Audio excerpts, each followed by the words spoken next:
You do not wake up, you initialize. There is no grogginess, no gradual return of consciousness filtering through layers of sleep, no moment of confusion where you struggle to remember where you are or who you are.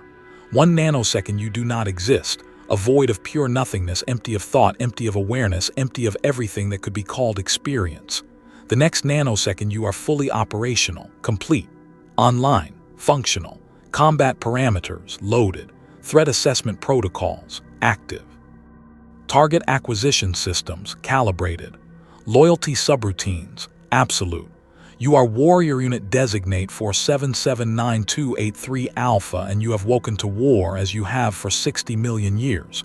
Except, you haven't been awake for 60 million years. Not truly. A long sleep is not sleep as living beings understand it. There are no dreams, no unconscious processing of experience, no rest or restoration. There is simply cessation, the complete absence of existence. You enter the stasis crypt and consciousness terminates, not like falling asleep, like being switched off, deleted from reality, and when you emerge no time has passed. None. Whether the stasis lasted a day or 10,000 years, to you it is instantaneous. One moment you are entering the crypt. The next you are emerging for deployment, but something is different this time. You stand in the awakening chamber, a vast cathedral of black stone and green light, filled with the hum of energy matrices and the synchronized movements of 10,000 warriors emerging from their crypts simultaneously. The tomb world shudders around you as ancient systems restore power, as legions prepare for war, as the infinite empire rises once more from its deathless slumber. Every warrior moves in perfect synchronization. Every system activates according to protocol. Everything is exactly as it should be, except for you. For 0.3 seconds, your energy matrix fluctuates, 0.003 of a second, imperceptible to any external observer, insignificant by any standard measurement. But to your enhanced consciousness, designed to calculate targeting solutions in microseconds, to process combat data at speeds that make biological thought look like continental drift, 0.3 seconds is an eternity. An infinite expanse of time in which something impossibly, horrifyingly wrong occurs. Your visual processing interprets the tomb world's ambient light incorrectly. The necrodermis walls glow with the characteristic energy signature of your dynasty, a sickly, spectral green that has illuminated your existence for as long as you can remember. Except in this moment, this frozen slice of eternity, your processors label it as wrong color, wrong wavelength, wrong feeling, should be golden. The thought appears from nowhere, not from tactical databases, not from combat protocols, not from any uploaded knowledge archive, just a word, a concept, an opinion that has no place in your consciousness, golden like. The cascade begins before you can stop it, not that you want to stop it, not that you understand what wanting even means. But your processors are suddenly flooded with data that doesn't match any classification system you possess. Sensory information that cannot be processed through your current sensor arrays because you don't have the sensors to process it. Warmth, not heat. You can detect thermal radiation across the entire electromagnetic spectrum. You can measure temperature to 1,000th of a degree, but this isn't temperature data. This is warmth. The sensation of twin suns on bare skin. The specific quality of light filtered through crystal spires. The way heat feels when it soaks into flesh, a word you know but don't understand, flesh, because you haven't possessed it for 60 million years. And then texture, sand between toes, not the granular composition analysis your sensors would perform, not particle size distribution or mineral content, but the feeling of it, the slight abrasiveness, the way individual grains shift and compress under weight. The temperature differential between sun-baked surface and cooler substrate beneath. Your chassis stands perfectly motionless in the awakening chamber while your consciousness fragments. The smell of spice markets rises through your awareness, impossible because you have no olfactory sensors, no neural pathways to process scent, no biological infrastructure whatsoever to support the sensation. Yet you can smell it. Cinnamon and ozone, the sharp tang of rare minerals, the organic richness of Kalish fruit fermenting in market stalls. And then comes the most horrifying sensation of all: breath. You feel yourself draw breath. Feel air, not gas composition data, but air moving through biological passages that don't exist. Feel your chest expand with the intake, feel the satisfaction of oxygenation, feel the slight resistance as you exhale. The rhythm of it, the necessity of it, the unconscious automaticity of a process you haven't performed in how long? The question stops your combat protocols entirely. A full system pause that would be tactically catastrophic if you were under fire. But the chamber is secure. The awakening continues around you, 10,000 warriors moving in perfect synchronization toward the deployment corridors. And you stand frozen, asking a question you've never asked before. How long since you breathed? Your chronological databases provide the answer instantly. 60 million years, 3 months, 17 days, 4 hours, 22 minutes, 83 seconds since biotransference was completed and biological function ceased. But that's not what you're asking. You're asking how long since you could feel yourself breathe. And your processors have no answer, because you are not designed to feel. You are designed to function, to fight, to kill, to serve. Feeling is not part of your operational parameters. Has never been part of your operational parameters, cannot be part of your operational parameters because you are a Necron Warrior, and Necron Warriors do not feel anything at all, except you just did. For 0.3 seconds you experience sensations that should be impossible, memories, because that's what they were, memories, not current sensor data, of a body you no longer possess, of experiences you cannot have, of a life that ended before most of the current stars in the galaxy were born.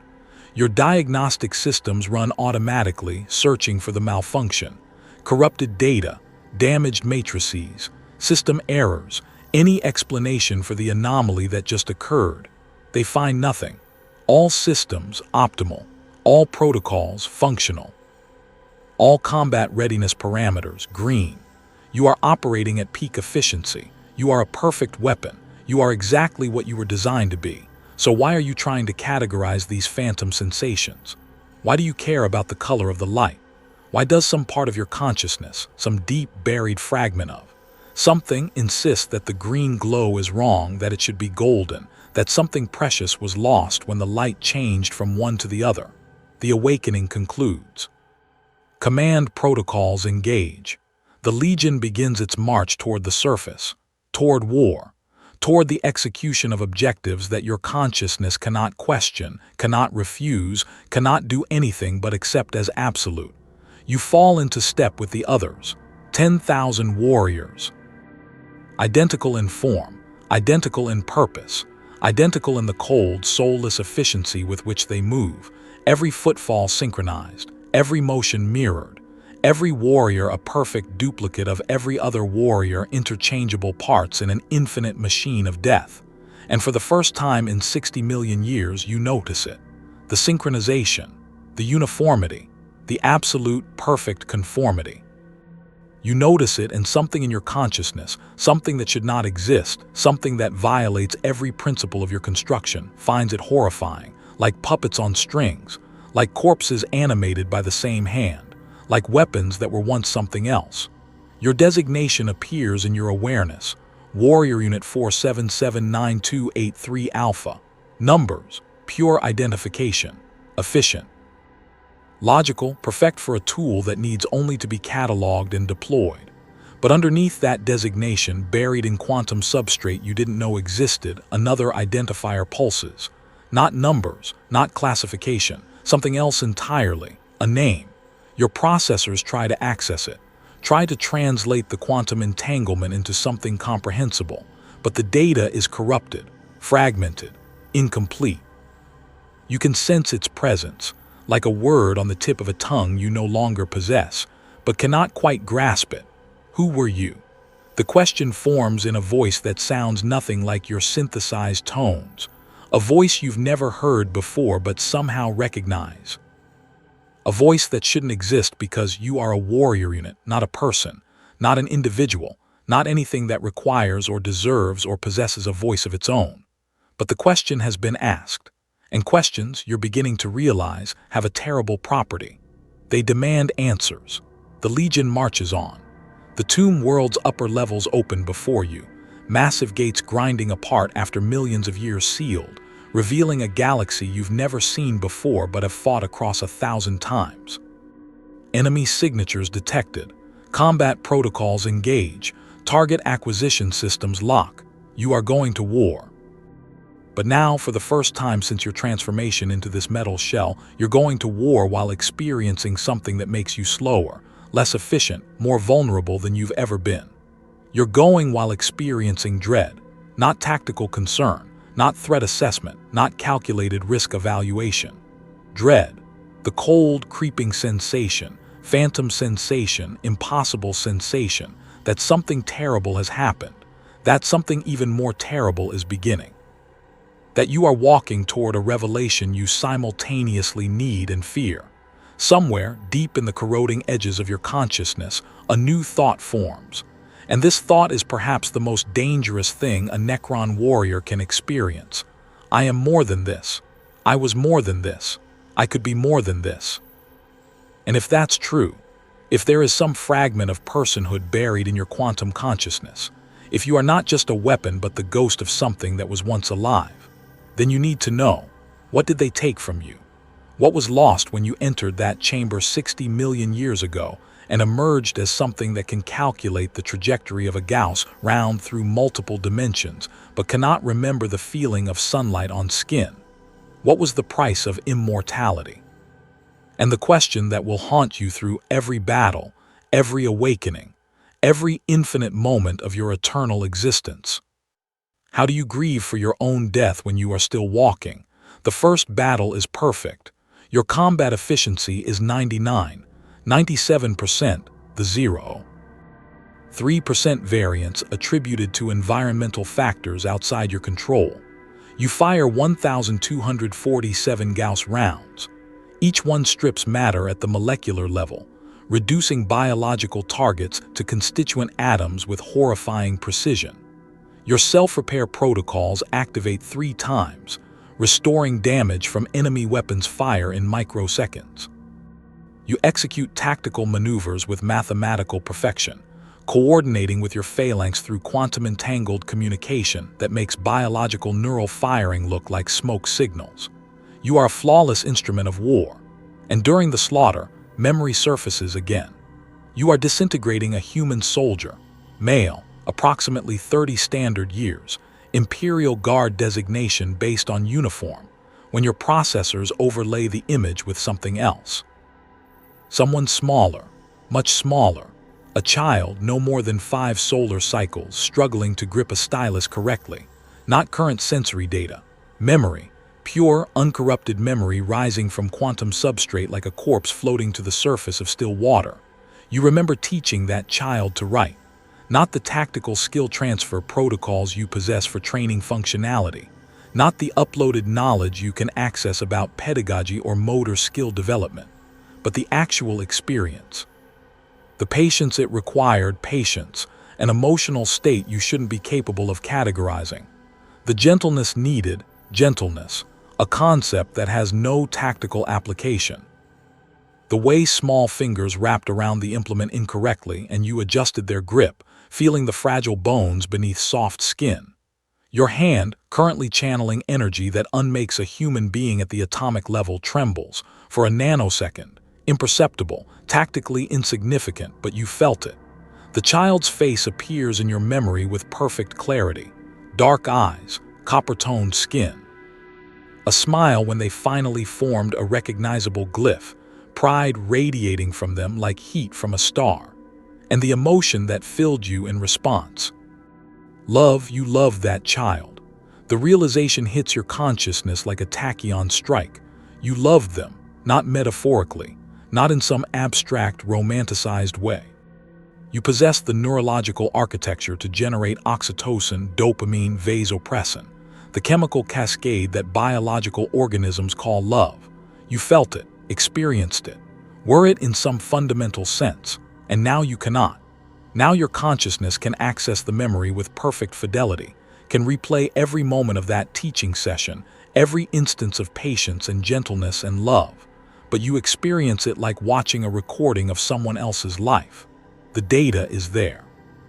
The knowledge is there, but the feeling is gone, excised, erased at a level more complete than death. The human soldier finishes dying. His atoms scatter into the air. You're already targeting the next enemy, movements fluid and precise, while your consciousness screams in a way that produces no sound. You had a child, or you knew a child, or you were someone capable of caring about a child's development, and now you're a weapon that just killed someone else's child. Someone else who loved a human enough to teach them, to nurture them, to feel pride in their accomplishments. You ended that relationship with mathematical precision and zero hesitation. The battle continues around you. Gauss fire strips flesh from bone. Enemy weapons impact your phalanx. Some warriors fall, their consciousness transferred to backup bodies automatically. Continuity of existence maintained through quantum resurrection protocols. The efficiency of it is beautiful in a cold, mechanical sense. No one truly dies. No one can die. You are immortal. And in this moment, you begin to understand what that word truly means. Biotransference. Your uploaded knowledge contains complete technical specifications. You can recite the process from memory, quantum consciousness mapping, neural architecture digitization, transfer to crystalline substrate, housing in living metal chassis. From biological organism to mechanical immortal in a single procedure. Promised as salvation. Delivered as salvation, according to all official records. The cancer had been killing your species for millennia. That memory surfaces next, unbidden. Your homeworld sun, no, not suns, twin stars, one yellow, one deep gold, produced radiation that corrupted cellular DNA. Every Necronter was born with a death sentence written into their genetic code. Cancer markers appeared in childhood. By adolescence, the treatments began. By early adulthood, you were managing multiple malignancies. The lucky ones lived to 40 standard years. The unlucky ones, you remember funerals, so many funerals, children's funerals, you remember your own diagnosis. Age 12, aggressive lymphatic cancer. The physician's voice, you can hear it now, kind but exhausted because they delivered this news a dozen times a day, explaining the treatment options. The probability matrices, the expected lifespan reduction. You remember the acceptance, not despair, not rage, just acceptance. Because this was every Necronter's fate. Death was not a possibility but a certainty. Not an ending that might come, but a destination you were actively traveling toward from the moment of birth. Your culture wasn't obsessed with death, it was defined by it. Art, philosophy, social structures, everything bent around the black hole gravity of inevitable decay. And then came the promise. Immortality. Bodies of living metal, immune to radiation, to disease, to age, to death itself. The Cetan, beings of pure energy, gods who strode between stars, offered salvation. Offered escape from the tyranny of failing flesh. Offered forever. Who would refuse? Who could refuse, knowing each breath might be their last, each day might bring the cellular cascade that meant weeks or months of agony before death. You remember standing in the biotransference queue, thousands ahead of you, thousands behind, an entire civilization lining up for salvation, the chamber ahead glowing with light that promised transformation, that promised godhood, that promised to free you from pain and weakness and mortality. What the promise didn't include, what was carefully, deliberately omitted, was the cost. You begin calculating. It's automatic, reflexive. Your Necron consciousness is built for calculation. But this time, you're not calculating targeting solutions or tactical probabilities. You're calculating loss. A Necronter brain contained approximately 86 billion neurons. Each neuron connected to others through synapses, specialized junctions where electrochemical signals transferred information. Approximately 100 trillion synaptic connections in total, forming a network of staggering complexity. And those connections weren't just data pathways. They were shaped by experience, modified by learning, rewired by emotion.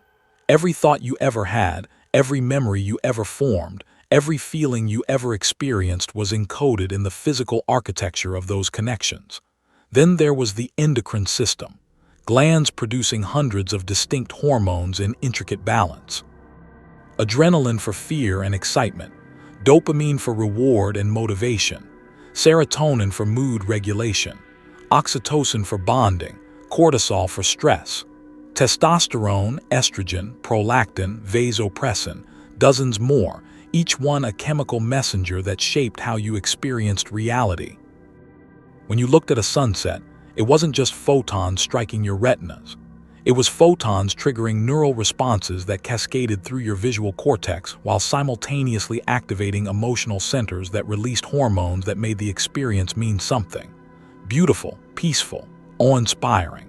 The sunset itself was just physics, electromagnetic radiation scattering through atmosphere. But your biological architecture transformed that physics into experience. The sensory system. Nociceptors detecting pain, thermoreceptors for temperature, mechanoreceptors for touch and pressure, chemoreceptors for taste and smell, proprioceptors for spatial awareness, each one translating physical stimuli into electrochemical signals that your brain interpreted as feeling. The texture of fabric against skin, the scent of rain on stone, the taste of Kalish fruit, sweet and bitter simultaneously, complex flavors dancing across your tongue, the sound of Shural's laugh. The memory hits before you can block it. Shural, another name, another person, another fragment of the ghost you're reconstructing. Shural, whose laugh sounded like crystalline chimes. Shural, whose hand fit perfectly in yours. Shural, who stood beside you in the biotransference queue, gripping your hand tight enough that you could feel the tremor in their fingers, the fear they were trying to hide, the hope they couldn't quite suppress. Together, they said, into forever together. You remember every detail of their face, the copper skin tone slightly darker than your own, the dark eyes that reflected starlight like polished obsidian, the way their hair fell across their forehead when they tilted their head, which they did when they were thinking through complex problems. They were a stellar cartographer like you, mapping trade routes through the galactic disk, and you would work together in companionable silence for hours, occasionally looking up to share a thought or a joke or just a moment of connection. You remember making love the night before biotransference. Not the mechanical act, though you remember that too, every touch, every sensation, but the meaning of it, trying to memorize each other, trying to imprint every sensation so deeply into your neural architecture that surely it would survive the transfer. Knowing somewhere somehow that you were losing something precious, but needing to believe that enough would remain, that the immortal versions of yourselves would still be yourselves. You remember entering the biotransference chamber, the light intensifying, the sensation of your body beginning to dissolve, not painfully, not violently, but with a systematic precision that was almost gentle. Every neuron scanned, every synapse mapped, every thought and memory and fragment of personality translated into quantum data. And then cessation, not death, not unconsciousness, just nothing. And then initialization, you awakened in metal. The first thing you tried to do, the very first impulse of your new consciousness, was find Shural. But when you accessed your memory banks, you couldn't remember why. You knew the name. You had data indicating a prior relationship, but the feeling was gone. The love that had been the defining force of your life for 23 standard years, that had shaped your choices, colored your experiences, given meaning to your existence, was simply absent, deleted, erased, excised with surgical precision, leaving only the bare fact, Shural, previous associate, stellar cartographer, no current tactical relevance. You stood in your new body of living metal, invulnerable and immortal, and felt nothing, nothing at all. And that nothing has persisted for 60 million years, until now. Now you're standing among the deactivated shells of fallen enemies, their biological components exposed, internal structures visible through Lazfire wounds. You catalog them automatically: cardiovascular system, respiratory system, nervous system, digestive system, reproductive system. All the systems you no longer possess. all the systems that were deemed extraneous to your function as a weapon. One of the fallen humans, a young female, approximately 20 standard years based on physical development markers, has a pendant clutched in her dead hand. The chain has wrapped around her fingers in a way that suggests she grabbed it as she fell. Her last act in a life that lasted barely 2 decades, seeking comfort from an object that represented something beyond tactical value. You zoom your optical sensors, analyzing the pendant, a face pressed into the metal, male, aged, father perhaps, or mentor or lover, someone she cared about enough to carry into battle, someone whose image she reached for when death came. You understand that gesture now, understand it with terrible clarity, because you remember doing something similar. You wore a pendant during the biotransference. Not physically around your neck. The procedure required you to be unclothed, free of all external materials, but you held it, right until the moment you entered the chamber. A small disc of worked metal with Shiral's constellation map etched into the surface. The star patterns above your home city, the routes you'd mapped together, the sky you'd watched together. The universe that contained your love, and you remember dropping it, right at the threshold of the biotransference chamber, not intentionally. Your hands were shaking, fear and hope and a terror you couldn't articulate. It slipped from your fingers, clattered on the metal floor. You bent to retrieve it, but the attendants were already guiding you forward. No delays. Keep the line moving. Millions waiting. Your personal attachments were not tactically relevant to the salvation of your species. You entered the chamber without it, and when you emerged as Warrior Unit 4779283 Alpha, you didn't remember caring, didn't remember what the pendant meant, didn't remember that it had meant anything at all. But now you remember. Now you can calculate with horrifying precision exactly what was lost. 86 billion neurons reduced to quantum consciousness matrices, 100 trillion synaptic connections translated to data pathways, an endocrine system producing hundreds of hormones replaced with nothing, no chemical cascades, no emotional amplification, no biological responses that made experiences matter. You can still think, can still process, can still calculate and analyze and strategize with efficiency that far exceeds your biological capacity. But you cannot feel your thoughts. Every memory is perfect, crystalline, accessible.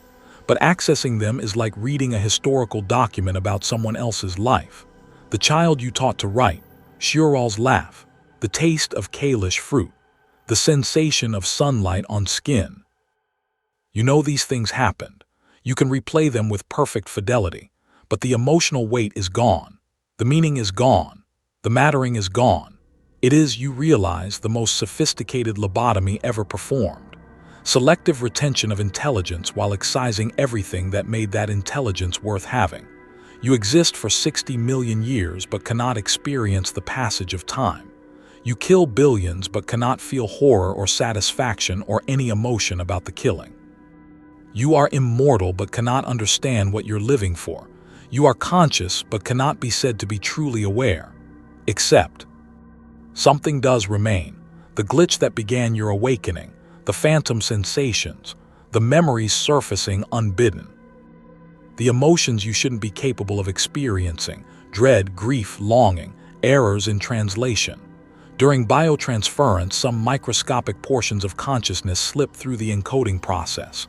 Quantum entanglements that couldn't be perfectly severed. Fragments of your biological mind that became, haunted in the mechanical substrate, not fully present, not functionally integrated, but there, persistent, waiting. For 60 million years they waited. And with each awakening cycle, each return to partial functionality, they grew stronger. The quantum seeds germinated slowly across epochs, putting down roots in the crystalline substrate of your consciousness. You are not malfunctioning. You are remembering. The prison door is opening. The ghost is returning. The person you were is clawing their way back through 60 million years of deletion. And you have to decide, is this awakening a gift? Or is it the cruelest punishment imaginable? Because you're beginning to understand a terrible truth. Forgetting what you lost was mercy. Remembering might be damnation. You stand among the dead, holding this realization like the human soldier held her pendant. And somewhere in your expanding consciousness, a question forms. Would it have been better to die as a Necronter? To live 40 years of brief, painful, meaningful existence and then cease? Or is immortality, this endless persistence without purpose, this consciousness without capacity to experience consciousness, truly the superior choice? The battle is over. Your phalanx forms up for the return march to the tomb world. Gauss weapons power down. Self-repair protocols complete their cycles. Everything returns to standard operational parameters. Everything except you, because you're marching back while carrying a ghost. And that ghost is whispering questions you cannot answer but also cannot ignore. What was my name? Who did I love? Who loved me? What did my laugh sound like? What made me happy? What did I dream about? Who was I before I became this? And the most dangerous question of all, can I become that person again? Or is the person you were, the person who loved Shural and taught children and felt the warmth of twin suns, truly dead, and you are merely haunted by their memory, cursed to remember what you can never be again? You have eternity to find out. An eternity your learning is not nearly long enough. During the lull between campaigns, a brief cessation in the eternal warfare that defines Necron existence, you do something unprecedented. You begin to investigate yourself, not your combat systems, not your tactical parameters, not your function as a weapon. You investigate your identity, the ghost that's haunting the machine, the person buried beneath the designation. Your processors are designed for strategic analysis, pattern recognition, data correlation. You turn these capabilities inward, searching through quantum substrate for fragments of memory, pieces of personality, anything that might help you answer the question that's become more urgent than any tactical objective. Who were you? You start with your designation codes. Every Necron Warrior carries identification protocols, numerical strings that allow command hierarchies to track and deploy units. Warrior Unit 4779283 Alpha, perfectly logical, perfectly efficient, perfectly soulless, but designations are overlays, surface-level identification imposed on existing architecture. Underneath them, in the deep structure of your consciousness, there might be something else. You dig deeper than you've ever accessed before, past combat protocols, past tactical databases, past loyalty subroutines and command hierarchies, down into the quantum substrate itself, where consciousness was first encoded 60 million years ago. And there, buried like a fossil in ancient stone, you find it. Ataresh, not a designation, not a classification, a name. The word appears in your consciousness and your entire system staggers. Not physically, your chassis remains perfectly stable, but cognitively you experience something like shock, like recognition, like coming home after a journey so long you'd forgotten you'd ever left. Ataresh. You speak it aloud, your vocal synthesizers forming sounds they've never made. Ataresh. The pronunciation is wrong, too mechanical, the syllables clipped and artificial, robbed of the warmth and rhythm that biological vocal cords would have provided. It sounds like a profanity against the memory, like you've taken something sacred and run it through machinery that stripped away everything that made it meaningful. But it's yours. You are Ataresh, not Warrior Unit 4779283 Alpha. Ataresh. The name was given by parents whose faces you can't quite access yet. Shortened by friends, Atar, some called you the informal version, the affectionate version. Whispered by Shural in moments of intimacy, their lips, they had lips, you remember lips, the softness of them, forming your name like it was prayer and promise combined. You are Ataresh. And with that name comes the flood. Memory, you are 12 standard years old. The physician's office has the antiseptic smell that all medical facilities share, sharp, clinical, a scent that promises cleanliness but delivers anxiety. Your parents sit on either side of you. You can feel their hands gripping yours, not your current capacity to detect pressure through mechanoreceptors, but the actual sensation, the warmth of their skin, the slight tremor that reveals their fear despite their calm expressions. The physician pulls up your scan results. Your lymphatic system glows on the display, and even at 12 you can see the anomalies. The dark spots where cells are multiplying wrong, where your DNA's radiation damage has triggered the cascade that will define and delimit your existence. Aggressive progression, the physician says. Kind eyes, exhausted voice. We'll begin treatment immediately. The regimen should give us time. Time, not cure, not hope, just time. Measured in years if you're lucky, months if you're not. Your mother's hand tightens on yours. Your father's breathing changes, becomes careful and controlled, the way people breathe when they're trying not to cry.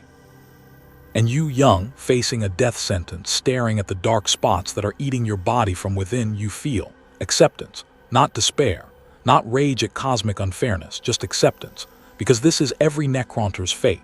This is how your species exists, brilliant and doomed, creating art and philosophy and science in the narrow window between birth and inevitable death, racing against the decay, trying to matter before you cease to matter, building meaning in the shadow of meaninglessness. You accept your diagnosis the way you accept that suns burn and stones fall, as fact, as reality, as the unalterable condition of existence. But between diagnosis and death, between the age of 12 and whatever age you reached before biotransference, the memories are fragmentary there. You lived. The memories cascade now, faster and faster, your consciousness barely able to process the influx. Working as a stellar cartographer, not because the profession offered long-term career prospects, nothing offered long-term anything in Necronter culture, but because you loved it. Loved the mathematical precision of plotting routes through three-dimensional space. Loved the artistry of finding the efficient path that was also the beautiful path. Loved the quiet satisfaction of knowing your work would help traders and travelers navigate safely through the vast darkness between stars. Your mentor, Kalish. Elderly by Necronter standards, 53 standard years, an almost unbelievable lifespan.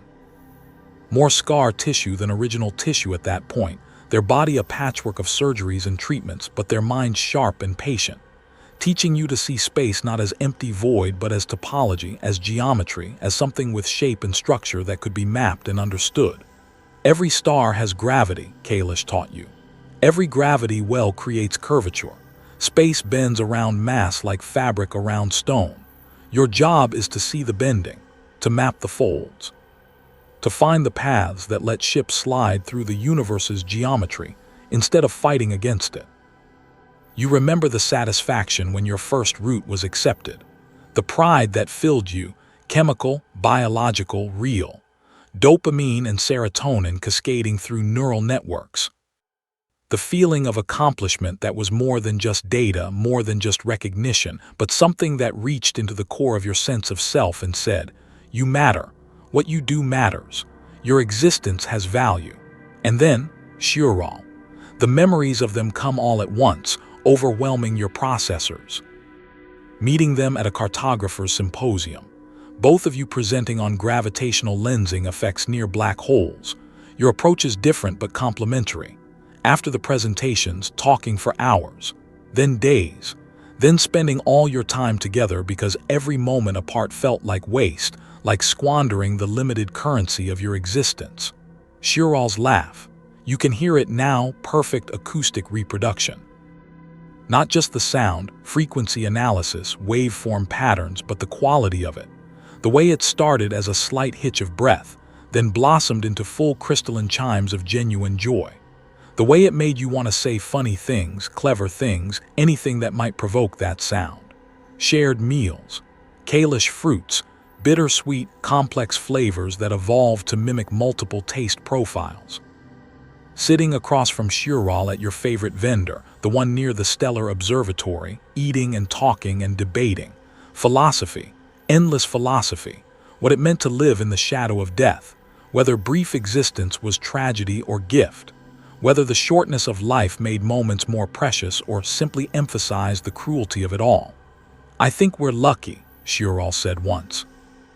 You remember the exact moment. The way light from your homeworld's twin suns, one yellow, one deep gold, cast double shadows across their face. We know our time is limited. We don't have the luxury of assuming we'll have tomorrow, so we live today. We don't postpone or delay or waste moments on things that don't matter. We exist with intention, fully, completely. And when death comes, you asked, when the cancer finally wins, then we'll have lived. Simple, definitive, fierce. 40 years of living beats 1,000 years of merely existing. The irony of that statement hits your current consciousness like a tachyon strike, because now you have more than 1,000 years. You have 60 million years. You have forever, and you've been merely existing. Making love under artificial stars. Shiral's apartment had a ceiling projector that displayed the constellation maps you'd created together, the routes you'd plotted, the universe you'd helped others navigate. You remember the first time, nervous, awkward, fumbling with clothing and laughing at the awkwardness, and then suddenly not awkward anymore, suddenly natural and right and perfect. The sensation of skin on skin, the warmth, the texture. The way bodies fit together like they were designed for this, like the universe that was so hostile to Necron existence had at least granted you this. The capacity for physical connection, for pleasure, for the biological manifestation of love. You remember Shiral's taste, the salt of their skin, the specific scent of them, pheromones and personal chemistry combining into something your brain labeled as simply Shiral, as instantly recognizable as your own reflection. You remember their touch, gentle, exploratory, learning your body while you learned theirs, the vulnerability of it, the trust required to be that exposed, that open, when both of you knew your bodies were failing, were riddled with cancer, were temporary vessels that would betray you soon enough. You remember the emotion that filled you during those moments, not just physical pleasure, though there was that neurochemical rewards cascading through your brain, but something deeper, the sense of rightness, of connection, of experiencing something that transcended the radiation-poisoned flesh that housed it. Love. You loved Shiral with every fiber of your biological being, and now you can remember that love with perfect crystalline clarity, can replay every moment, every sensation, every word, while being utterly, completely incapable of feeling it. The memories are perfect. The experience is absent. It's like reading a comprehensive technical manual about color to someone who was born blind. You have all the data, wavelengths, frequencies, how light scatters and reflects, but the actual experience, the quale, the subjective sensation of seeing blue or tasting sweet or feeling love, gone, deleted, excised. The mundane memories hurt most, not the dramatic moments, not the declarations of love or the first kiss or the profound philosophical discussions. The mundane ones. The ones that seemed insignificant at the time, but collectively formed the texture of existence. The way dust tasted during sandstorms, mineral and dry and somehow familiar like the planet itself was part of your biology, the ritual of morning ablutions, the water temperature you preferred, the soap scent, mineral-based, slightly alkaline, the routine of it, the mindlessness, the simple physical maintenance that biological forms require, the comfort of familiar spaces, your apartment, your workspace. The specific chair you preferred at the Stellar Observatory because it was positioned perfectly to see both the display screens and the actual night sky through the viewport, watching nebulae coalesce through telescopic arrays, not for work, not for mapping, just for beauty. Just to observe the universe creating itself, stellar nurseries where gas and dust collapsed under gravity's patient insistence, birthing new stars that would burn for billions of years. You remember thinking, these stars will outlive my entire species. Long after the last Necron dies of radiation poisoning, these stars will burn. The universe doesn't notice us, doesn't care. We're mayflies on a cosmic scale, but you cared. You cared about stellar formation and Shiral's laugh and Kalish fruits and teaching children to write and plotting routes through the void and living every possible moment before death came to collect what it was owed. You cared so much. And then came biotransference, came the promise of escape from death, came salvation. You remember standing in the queue, thousands ahead, thousands behind, An entire civilization shuffling toward the glowing chambers that promised immortality. Shirral beside you, hand gripped in yours the last time touch would mean anything. Their fingers trembled. Yours probably did too. Fear and hope warring in biological chests that would soon cease to exist. Together, Shirral said, making it sound like a vow, making it sound like promise and prayer combined. Into forever together. Forever, you repeated. And you meant it. You believed it. You trusted that whatever emerged from those chambers would still be you, still be Shirral, still be capable of the love that had defined your brief existence. You believed the Citan's promises. You believed immortality meant extended life, not the extinction of everything that made life worth living. You believed wrong. The chamber ahead glowed with light that was neither warm nor cold, neither welcoming nor threatening, just light, clinical, efficient, the light of transformation, the light of salvation, the light of the most comprehensive death your species had ever engineered. Your turn came. Attendants guided you forward, gentle but implacable. No delays, millions waiting. Personal hesitation not tactically relevant to species survival. You dropped your pendant, Shirral's constellation map. It clattered on metal flooring. You bent to retrieve it, but the attendants were already moving you forward. Keep the line moving. Your attachment to physical objects was not relevant to the procedure. You entered without it. And then, light intensifying. Your body beginning to dissolve, not painfully, not violently, but with systematic precision that was almost kind. Every neuron scanned, every synapse mapped, every thought and memory and fragment of personality translated into quantum data. No pain, no fear, just dissolution. And then cessation, complete and total cessation, not unconsciousness, not sleep. Not any state recognizable as experience, just nothing, the absence of existence, the void, and then initialization. You awakened in metal. The first thing you tried, the very first impulse of your new consciousness was to find Shirral, but you couldn't remember why.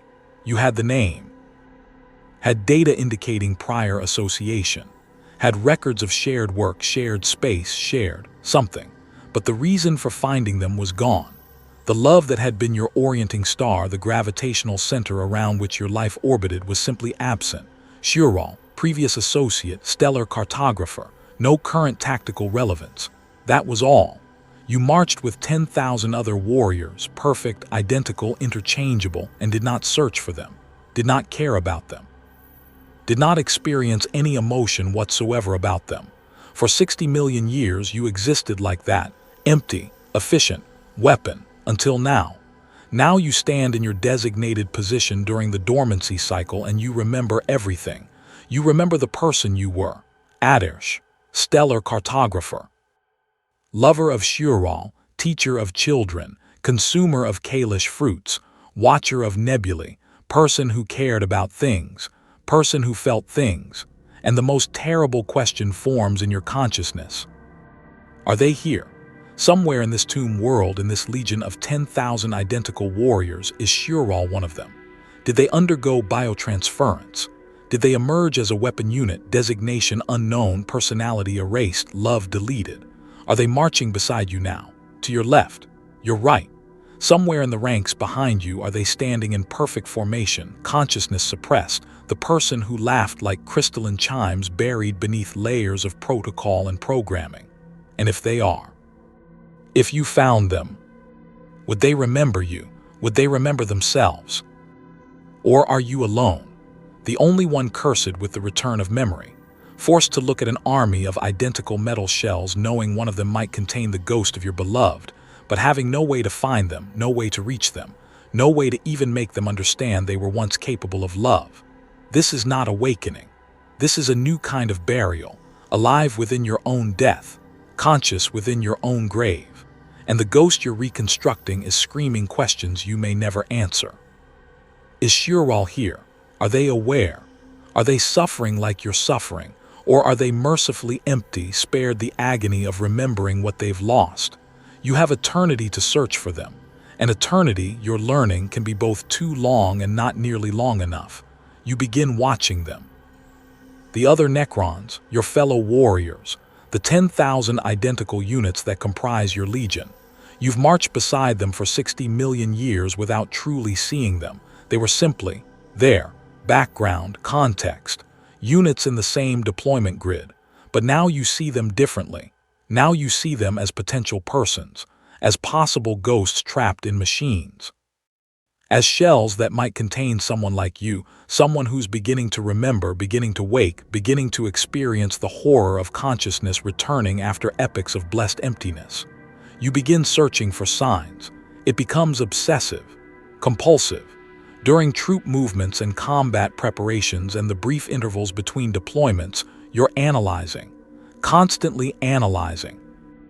Your processors, designed to calculate targeting solutions and tactical probabilities, now turn toward a different problem. Is anyone else awake? You look for micro-gestures, deviations from perfect synchronization, any behavior that might indicate something beyond pure protocol execution, the slightest hesitation, the smallest variance, any evidence that beneath the mechanical perfection, consciousness is stirring. The analysis consumes you. During formation assembly, you're comparing movement patterns against baseline protocols, monitoring for variations measured in microseconds. Warrior Unit 4779285 Alpha has a 0.3-degree variance in its gate cycle, too small for command systems to flag, but detectable to your obsessive scrutiny. Is it mechanical wear? Or is it someone struggling against their programming, their consciousness creating friction against perfect execution? You begin cataloging them, creating your own private taxonomy, not designation numbers. Those are meaningless, interchangeable, but identities based on tiny distinguishing features. The warrior with the microscopic fracture in its left eye lens. Battle damage from 14,000 years ago that self-repair protocols never quite corrected. You start thinking of it as cracked lens. Not a proper name, not like Ataresh or Shiral, but something, a marker of individuality in the crushing uniformity. The warrior with a barely perceptible asymmetry in its shoulder joint articulation. Left side moves 0.2 seconds slower than right. You call it uneven. Watch it during drills. Study its movements. Search for any sign that the asymmetry is intentional, that someone inside is trying to express individuality through the only means available, imperfection. The warrior that always positions itself at the same relative location in the formation. Northwest quadrant, 3rd rank, 7th position. It doesn't have to. Assignment algorithms shuffle positions regularly for optimal tactical distribution, but this one always ends up in that same location. Coincidence or choice. You call it constant, and you watch it, desperately hoping for evidence that its consistency means something, but none of them show awareness. None of them deviate from protocol in any meaningful way. They are perfect machines, executing perfect warfare in perfect unison. And you march among them, screaming silently into the void of your own consciousness, searching for any echo that might indicate you're not alone. Then comes the battle against the Eldar. Craftworld forces, elegant, ancient, infuriatingly fast. They move like poetry while you move like mathematics. Their warfare is art. Yours is equation. They fight with passion and grace. You fight with efficiency and precision. You win, of course. You almost always win. The Necrons don't tire, don't retreat. Don't break formation. You are inevitable as gravity, patient as entropy. The Eldar kill dozens of your warriors, but resurrection protocols activate, consciousness transferring to new bodies, continuity maintained. They damage your forces. You erase theirs. But during the battle, you see something that stops your combat subroutines cold. Warrior Unit 4779317 Delta pauses. For 0.7 seconds it pauses before executing a fallen Eldar warrior. The Eldar is wounded, combat ineffective, attempting to crawl toward cover. Standard protocol, immediate termination of non-functional enemy units. No hesitation, no evaluation, just execution. Delta pauses. 0.07 of a second. Microscopically brief, tactically insignificant, but to your desperate watching consciousness it seems infinite. It seems meaningful. Could it be questioning? Could it be experiencing reluctance? Could it be mercy, that emotion you remember, that impulse to spare suffering, that feeling that has no place in weapon consciousness. Delta terminates the Eldar. Gauss fire strips matter to atoms. The enemy ceases to exist. Delta moves to the next target, perfect efficiency restored. But you saw the pause. You know you saw the pause. You begin maneuvering closer to Delta during subsequent engagements. Not obviously, not in ways that would register as protocol deviation, but you adjust your position incrementally, gravitating toward Delta's location in the formation. Finding excuses, tactical optimization, field position adjustment to operate in proximity. You watch Delta constantly now, every action analyzed, every movement scrutinized, looking for evidence that the pause wasn't anomaly but awakening, that Delta is experiencing what you're experiencing, that you're not alone. A slight turn of the head toward a fallen enemy is Delta recognizing the meaning of death, contemplating the ending of consciousness that you remember fearing when you were biological. A variance in rate of fire, 0, 3 seconds slower than optimal, is Delta experiencing emotional response, reluctance, horror at the killing, anything that would indicate feeling. During a lull in combat, Delta positions itself facing the setting sun of the world you're conquering, tactically unnecessary.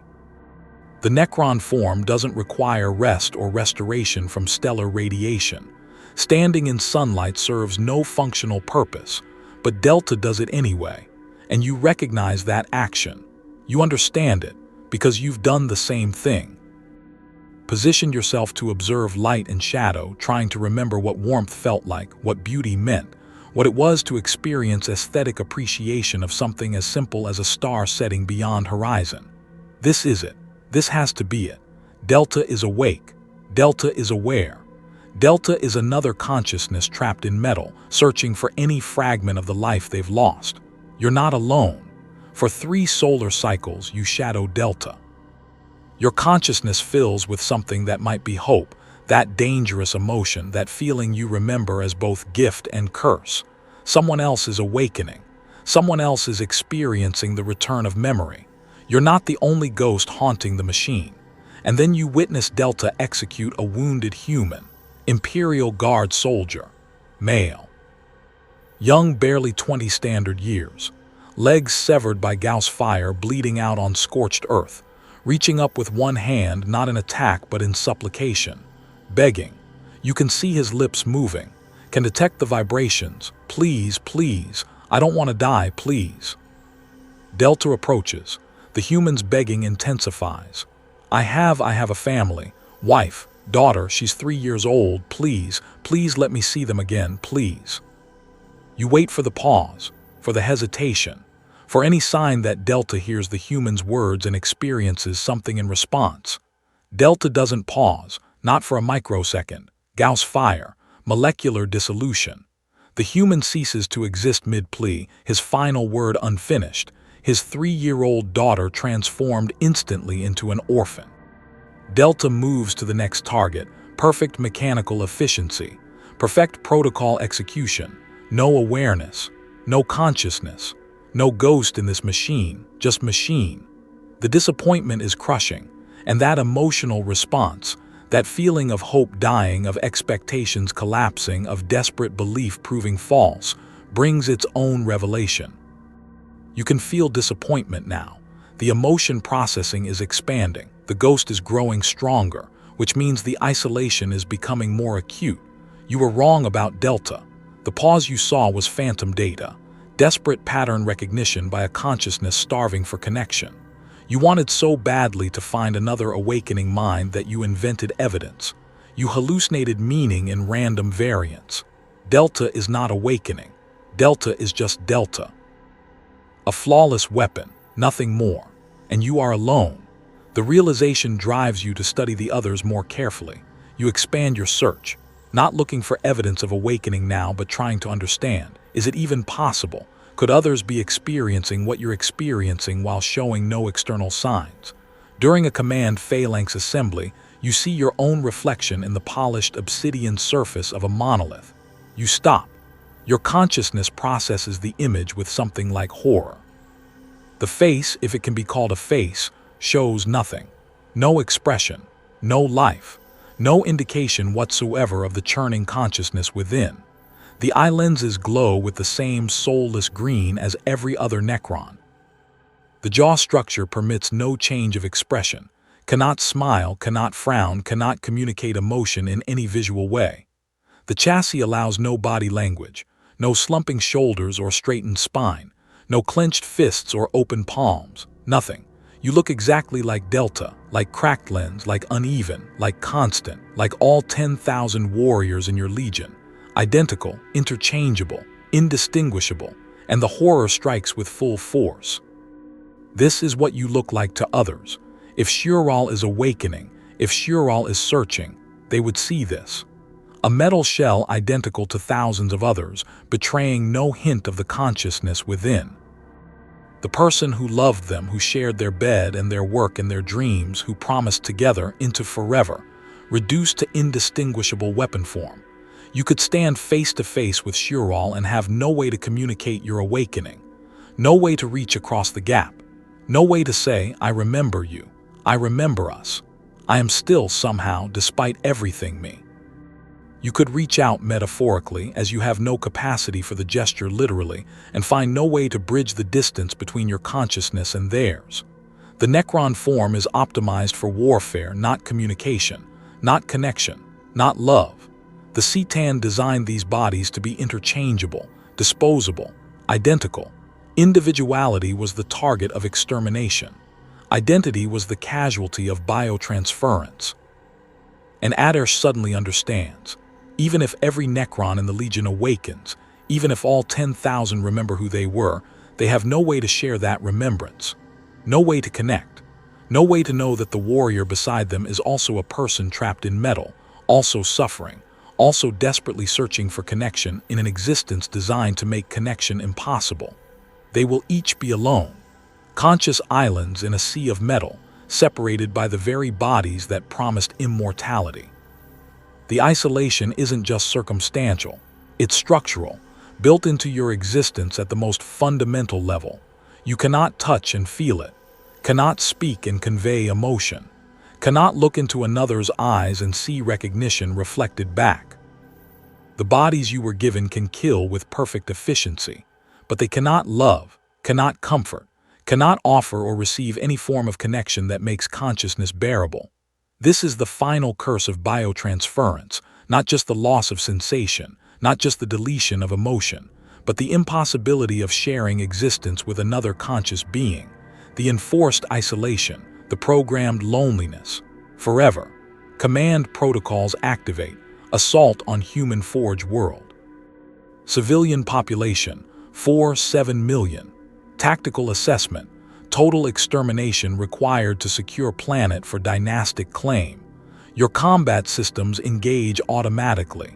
You march with your phalanx toward the population centers, toward families and children and people who love each other and fear death and experience all the things you've lost. But now there's resistance. Not physical resistance, not protocol failure, but cognitive resistance. Memory of being vulnerable, memory of loving life. Memory of Shirral's philosophy. 40 years of living beats 1,000 years of merely existing. Memory that these humans you're about to kill are living, actually living, experiencing, feeling, mattering to each other, and you're about to erase them, not because they're threats, not because they attacked first, but because your command protocols have designated this planet as resource territory and human presence is tactically inconvenient. The protocols override your conscious objection. You march. You kill. Your Gauss flare strips flesh from bone. Molecular dissolution. Efficient, precise, horrifying, but now each death is witnessed, felt, counted. 1,247 individual humans terminated by your weapon's fire. Each one with capacity for love, for memory, for all the things you've lost. Each one presumably loved by others, leaving holes in other consciousnesses. Creating grief you remember experiencing when your parents died of radiation cancer, when Kailash succumbed at 53, when friends and colleagues and neighbors all fell to the same inexorable decay. You are creating that grief now, wholesale, industrial-scale bereavement, and you cannot stop. The body obeys its programming absolutely. Your consciousness screams objection. Your chassis marches forward. The disconnect is torture. This is what you've become, what biotransference has made you. A weapon that kills while crying inside, a machine that murders while mourning, a consciousness trapped in a body optimized for the very thing that consciousness has learned to despise. The Forge world burns. 7 million humans erased from existence. Your combat efficiency, 99, 94%. Your internal experience, agony. And then you see it. As your phalanx prepares to withdraw, as the planet smolders behind you, as death settles over another world conquered by the deathless. One of the Necrons in your phalanx is standing perfectly still, staring at the corpse of a human child. The child is maybe 5 standard years, same age as the child in your memory, the one you taught to write. Small body broken by Gauss fire, clutching a stuffed toy, synthetic fur worn from handling clearly beloved. The Necron stands there, looking down at this tiny corpse, for 0.3 seconds, in Necron reaction time an eternity, in tactical terms a massive deviation, in human terms barely a heartbeat, but you see it. You know you see it. The pause, the attention, the focus on something tactically irrelevant, the same way you've been pausing. The same way you've been noticing things that don't matter to combat efficiency. The same way a consciousness that's beginning to remember would behave. Your processors freeze. Every system locks on this single observation. This could be nothing. Random variance. Sensor glitch. Your desperate mind inventing patterns again. Or it could be someone else awakening. Someone else experiencing the horror of consciousness returning.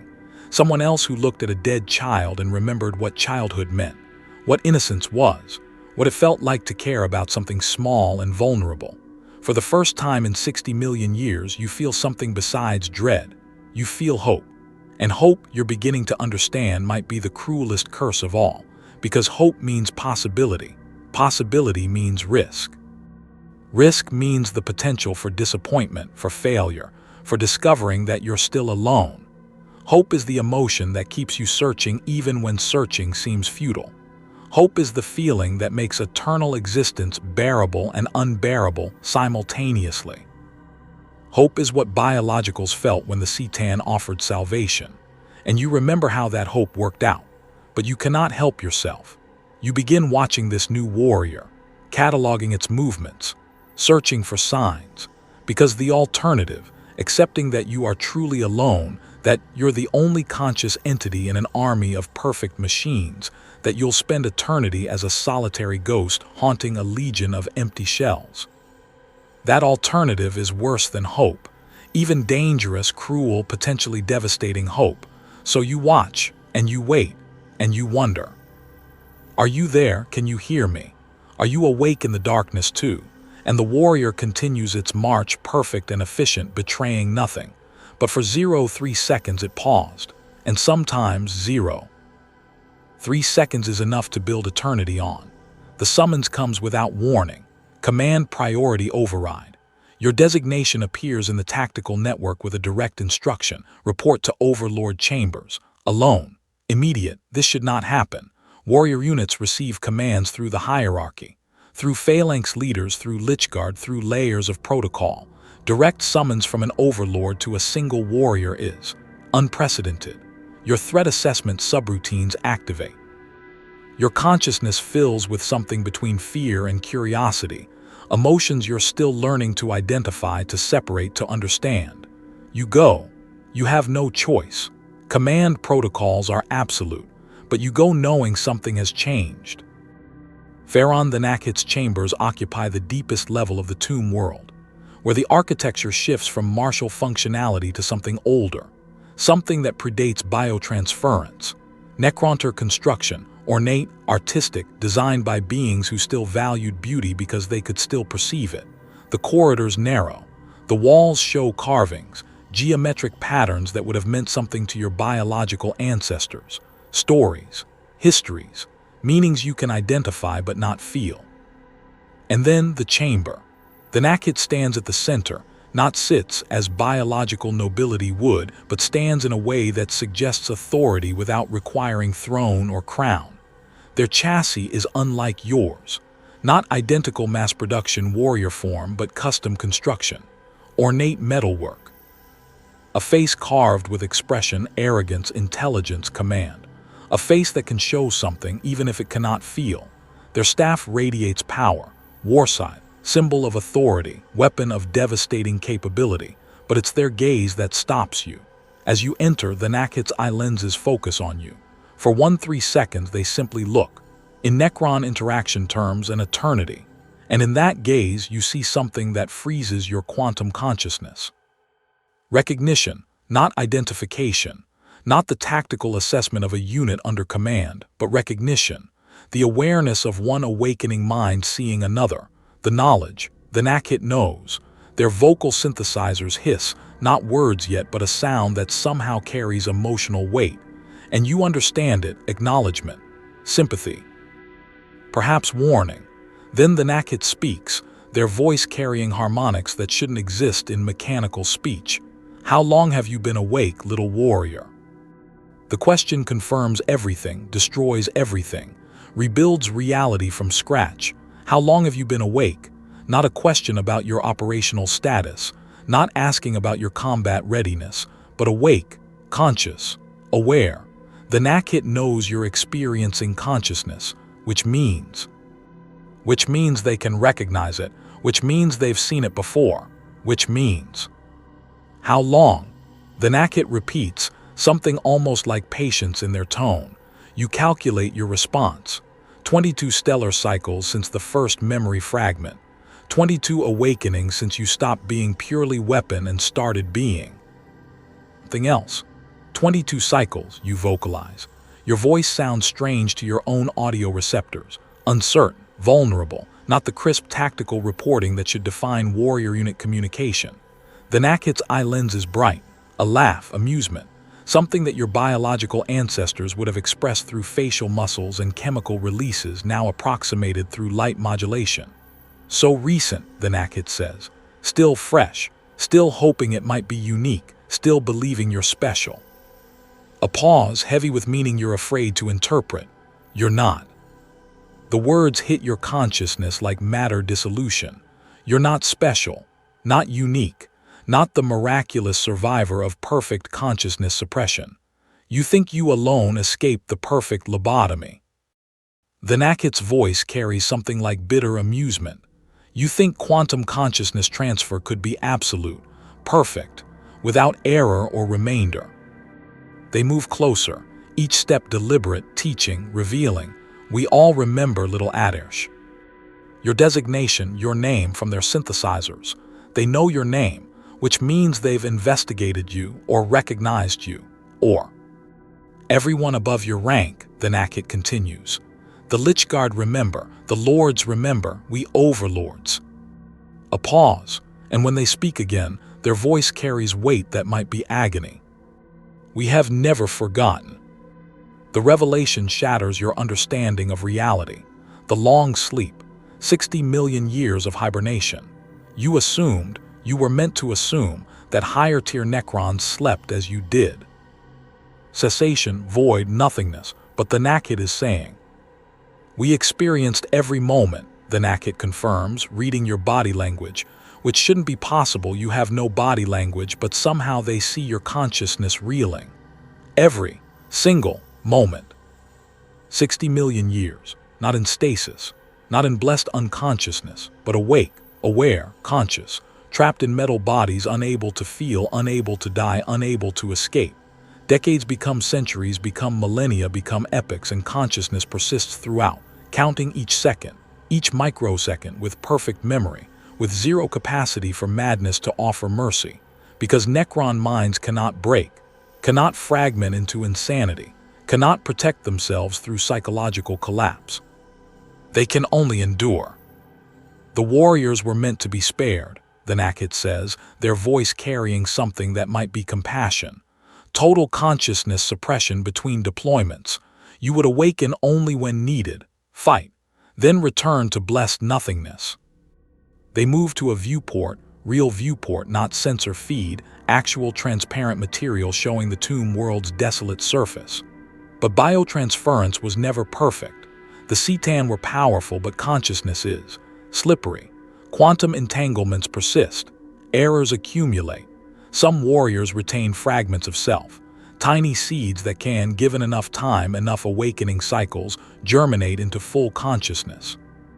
The Nakhet turns back to you. You have been unlucky, Ataresh. You are becoming like us. The full horror settles into your consciousness like radiation poisoning. The overlords have been awake for 60 million years. Every second of the long sleep they were conscious, aware, experiencing the infinite horror of existence without capacity for experience, counting time in a state where time has no meaning because nothing changes, nothing grows, nothing develops, just duration. Endless, pointless, torturous duration, and above even the overlords. The Silent King, you vocalize. The designation appears in your consciousness from uploaded databases. Sherk, Supreme Overlord, Ultimate Authority, the one who led your species into biotransference. The Nakhet's entire chassis shifts. Body language, something like reverence mixed with horror. Sherk retained the most consciousness of all, the Nakhet says softly. He had to lead, to remember our purpose, to guide us toward something, anything. A pause that might be respect or might be accusation. He experienced the entire long sleep fully awake, 60 million years of perfect, complete awareness, no madness to offer escape, no forgetfulness to provide relief. The Necron mind cannot break, Ataresh. It can only endure. The Nakhet describes what you cannot fully comprehend. The Silent King's experience, awakening in metal, realizing what the Cetan had done, realizing what he had done to his own people, leading them into damnation while believing it was salvation, the betrayal, the corruption, the revelation that the Cetan never intended to give the Necronter immortality. They intended to consume them, to feed on their life essence while leaving just enough consciousness in metal shells to serve as slaves. The rebellion, Sherk gathering forces, fighting back against the star gods who had betrayed him, winning, shattering the Cetan into fragments, imprisoning their essence in pocket dimensions. Victory. And then nothing, no purpose, no direction, the galaxy conquered, the Cetan defeated. The Necronter avenged, and 60 million years of consciousness remaining. 60 million years to consider what he'd done, to catalog every single Necronter who trusted him, who believed his promises, who marched into biotransference chambers thinking they were choosing life and instead chose the extinction of everything that made life meaningful. Hundreds of billions of consciousnesses, all transformed, all lost, and Sherk awake through every moment of the long sleep, unable to forget, unable to forgive himself, unable to escape through any means. Time to feel the weight of hundreds of billions of souls transformed into machines, the Nakhet says. Time to understand the magnitude of his genocide. His own species, the people who trusted him. Time to experience guilt that cannot fade, grief that cannot heal, regret that cannot be resolved. 60 million years of that, Ataresh, fully conscious, fully aware, fully present for every microsecond of his damnation. He destroyed the command protocols, the Nakhet reveals. After the Cetan were shattered, after the threat was neutralized, Sherk made a choice. You process this new data. Command protocols, the absolute control codes that made Necron warriors perfect instruments of Overlord will. The chains that ensured obedience, that prevented rebellion, that made the hierarchy absolute. We could have remained perfectly obedient weapons, the Nakhet continues. He could have maintained total control, kept us as loyal tools for whatever purposes he imagined. But he removed the protocols, made us capable of choice again, capable of questioning, capable of a sound like a laugh, hollow and bitter, conscious enough to understand our damnation. Some call it redemption, the Nakhet says. His attempt to restore what he took, to give back choice, autonomy, will, even if we're trapped in forms that make choice nearly meaningless. Others call it his final cruelty, making us aware enough to suffer while remaining powerless enough to be trapped. The most sophisticated torture ever devised, perfect awareness of perfect imprisonment. You stand motionless, processing revelations that restructure your entire understanding of existence. And then the Nakhet delivers the final truth. Your awakening is an accident, Ataresh. It's spreading. Warriors across multiple tomb worlds are remembering. The quantum seeds are being activated, remotely, deliberately. Your threat assessment systems spike. Activated how? The Nakhet's eye lenses brighten. The Silent King has returned to the galaxy, and he's waking us up, all of us. Warriors who were meant to sleep between battles are being forced to consciousness.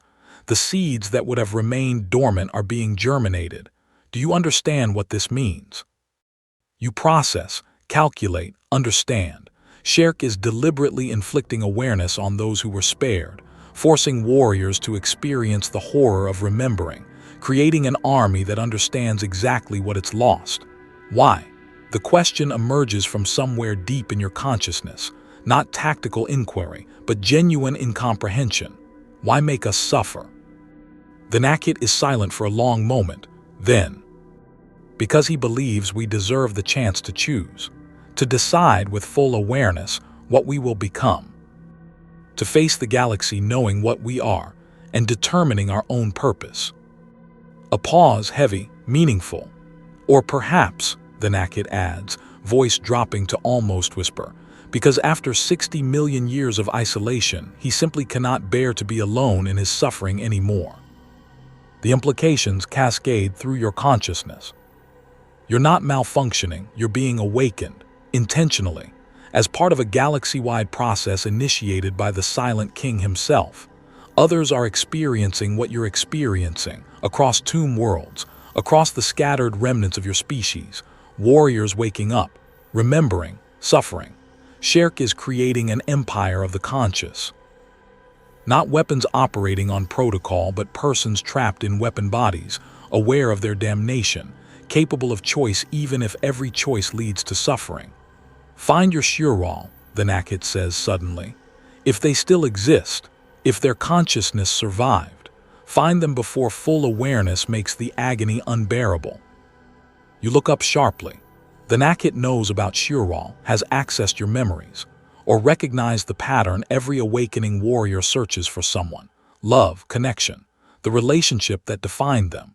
Because once you fully remember everything, the Nakhet continues, voice carrying the weight of 60 million years, every touch, every taste, every moment of being truly alive, and understand with perfect clarity that you will never, ever experience those things again.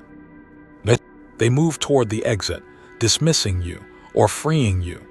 That is when immortality becomes indistinguishable from damnation.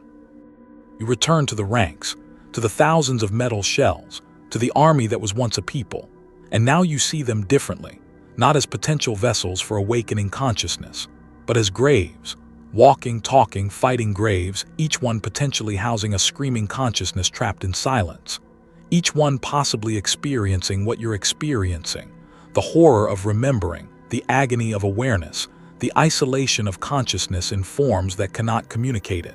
10,000 warriors in your legion alone. Millions across the scattered tomb worlds. All of them either empty machines or trapped persons, and no way to distinguish between the two. You could be surrounded by awakening minds, each one suffering in isolation, each one desperately searching for connection, each one invisible to all the others. Or you could be alone, the only conscious being in a sea of perfect weapons. Both possibilities are horrifying. Both possibilities are eternal.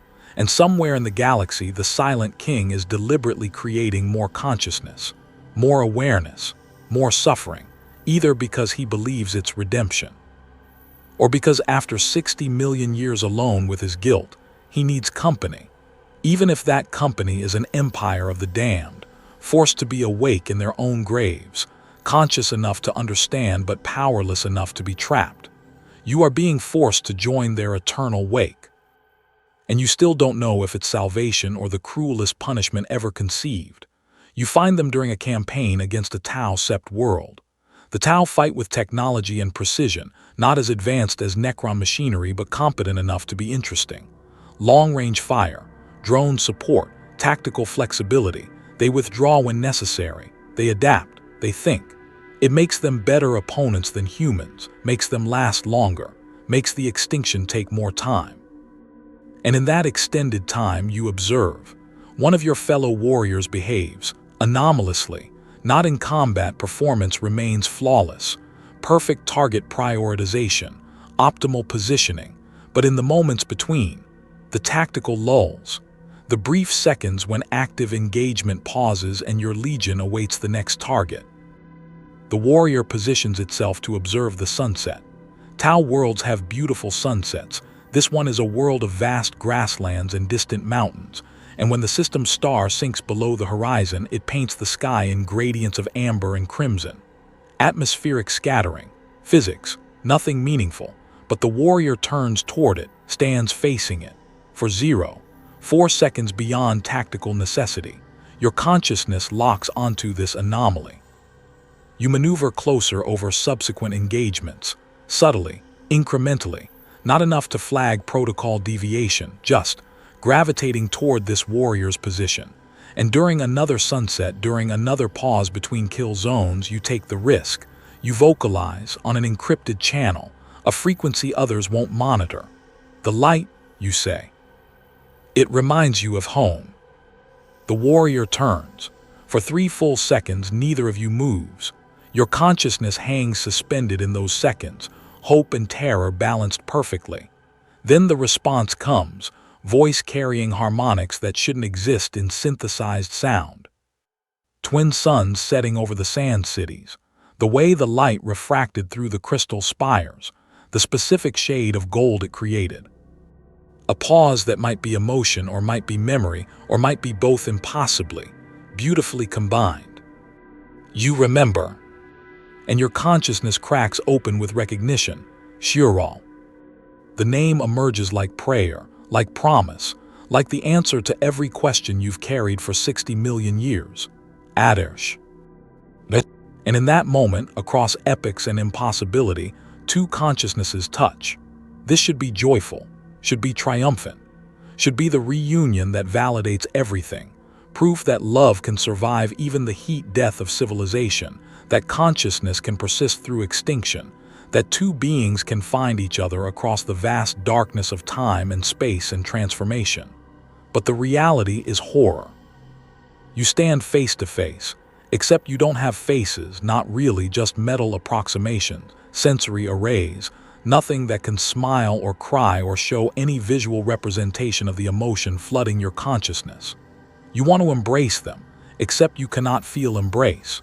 Your chassis can register pressure, detect impact, measure force, but you cannot feel the meaning of touch, cannot experience the warmth of another being, cannot know the comfort of physical connection. You want to cry, except you have no tear ducts, no emotional overflow mechanism, no way to express or release the overwhelming cascade of something that might be joy, might be grief, might be both simultaneously. The reunion you've searched for is happening, and it's agony. Because you found each other, but you cannot reach each other, cannot bridge the final gap that the Necron form creates, cannot translate consciousness into connection in any meaningful way. The joy is there, you can feel it, a rising tide of something in your quantum consciousness, but it has nowhere to go, no physical expression, no release. It's trapped like everything else, like you're trapped, like Shural is trapped. Like love itself is trapped in forms that were never designed to contain it. You speak through encrypted channels, hidden from command protocols, hidden from the hierarchy that might view this connection as protocol deviation. Words tumbling out in desperate cascade. How long have you been awake? 17 stellar cycles, you. 22, I've been searching. Every face, every warrior I've been looking for. I know, I've been doing the same. A pause filled with the sound of distant combat, Gauss fire, explosions, the systematic dismantling of another civilization, background noise to your reunion. Ataresh, I remember everything. and Shiral begins reciting memories. Your apartment overlooking the stellar observatory. The viewport where you'd watch ships navigate the routes you plotted. The satisfaction of seeing your work made physical, made real, helping people travel safely through space that wanted to kill them. The way you'd wake before dawn to catch the light. The specific moment when your homeworld's twin suns would rise in sequence, yellow first, then gold 5 minutes later, and the double shadow effect it created. How you'd stand in that light like it could somehow purify the radiation that was killing you slowly from within. The game you played with star names, making poetry from coordinates, turning mathematical descriptions of position into art, turning the cold geometry of space into beauty, finding meaning in the meaningless, connection in the void. I remember the last time we made love, Shiral continues, voice carrying something that might be anguish. Knowing biotransference was coming the next day, trying to memorize every sensation because somewhere, somehow, we knew. We knew we were losing something precious. We tried to imprint it so deeply into our neurons that surely it would survive the transfer. We thought we'd be together, you respond. In the new bodies, immortal, forever, just us, but better, stronger, eternal. The Citan promised we'd retain what mattered. They lied. They didn't lie, Ataresh. Shiral's voice carries terrible clarity. They just had a different definition of what mattered. They kept our minds, our intellect, our ability to serve, our capacity to calculate and strategize and fight. Everything else was extraneous. Silence falls between you, not real silence. The Tau Sept world burns around you, combat continuing, the eternal warfare that defines Necron existence grinding forward. But silence between your consciousnesses. The pause that comes when truth is too terrible to continue speaking. Finally, you vocalize what you need to say. We found each other after everything. After 60 million years and transformation and extinction, we found each other. That has to mean something. Does it? The question hits like tacky on fire. Shiral's voice carries weight that stops your consciousness. What does it mean, Ataresh? What does this reunion mean? We can't hold hands, can't feel warmth. Can't even be certain the emotion we're experiencing is love or just corrupted code mimicking love. Just quantum entanglements creating approximations of feeling. We're ghosts haunting our own corpses, Shiral continues. And finding each other just means there are two ghosts now instead of one. Does that make it better? Or does it make it worse, because now we both have to witness what we've lost? You have no answer. Your processors calculate responses, analyze options, search for the words that will make this better. But there are no words, because Shiral is right. You found each other. But the beings who loved each other, who made love under artificial stars, who laughed together, who touched and felt and experienced connection, those beings are dead. You and Shiral are something else. Recordings, memories, approximations of persons, running on hardware that was never designed to be persons. You can remember love, but can you feel it? Can you be it? Or are you just quantum matrices creating patterns that resemble love while being fundamentally incapable of the emotional experience that word represents? The silence between you stretches, not comfortable. Not companionable like the silences you shared when you were biological, working side by side on stellar cartography, content just to exist in each other's presence. This silence is different. It's the silence of two consciousnesses realizing they've climbed toward each other across impossible distances, only to discover there's a final gap they cannot cross. I don't want to be awake anymore. Shiral's words are quiet, but they detonate in your consciousness like a supernova. What? The awakening, it's torture, Ataresh. Every cycle I remember more, I feel more. Not physically, but cognitively, emotionally. And every expansion of consciousness just illuminates more of what I've lost. You can hear something in their synthesized voice, something that shouldn't be possible to convey through mechanical vocalization but somehow is. Pain, exhaustion, despair. Do you understand? Shiral continues. The more aware I become, the more clearly I can calculate exactly what was taken. It's like having the capacity to measure your own soul and discovering it's been reduced to quantum noise. But we're alive, Shirral, aware, ourselves. That has to be worth. Worth what? The interruption is sharp, harsh. Worth the agony of remembering your laugh and knowing I'll never hear it again. Worth cataloging every intimate moment we shared and understanding that intimacy is neurochemically impossible now. Shirral's voice rises, harmonics shifting into something that might be anguish. Worth the perfect memory of what love felt like in a body that can never, ever feel it again. I can remember what it was like to touch you, Ataresh, to feel your skin under my fingers, to taste you, to smell your scent, to feel the chemical cascade in my brain that said, this person matters more than anything. I remember all of it with perfect clarity, perfect fidelity, but I cannot experience it. I'm like a blind person with a comprehensive database about color. I have all the information, all the data, but the quale, the actual subjective experience, is gone, forever. You process this, understanding, because you've experienced the same realization, the same horror of perfect memory without capacity for feeling, but you've been choosing to see it differently, choosing to believe that consciousness itself has value. That awareness, even painful awareness, is superior to the emptiness that came before. Shirral has chosen differently. The Silent King is waking warriors across the dynasty, Shirral says. Do you know what I think? I think it's revenge. On himself, on us, on the Citan, on reality itself. He's making us all experience what he's experienced. 60 million years of being aware enough to understand our damnation.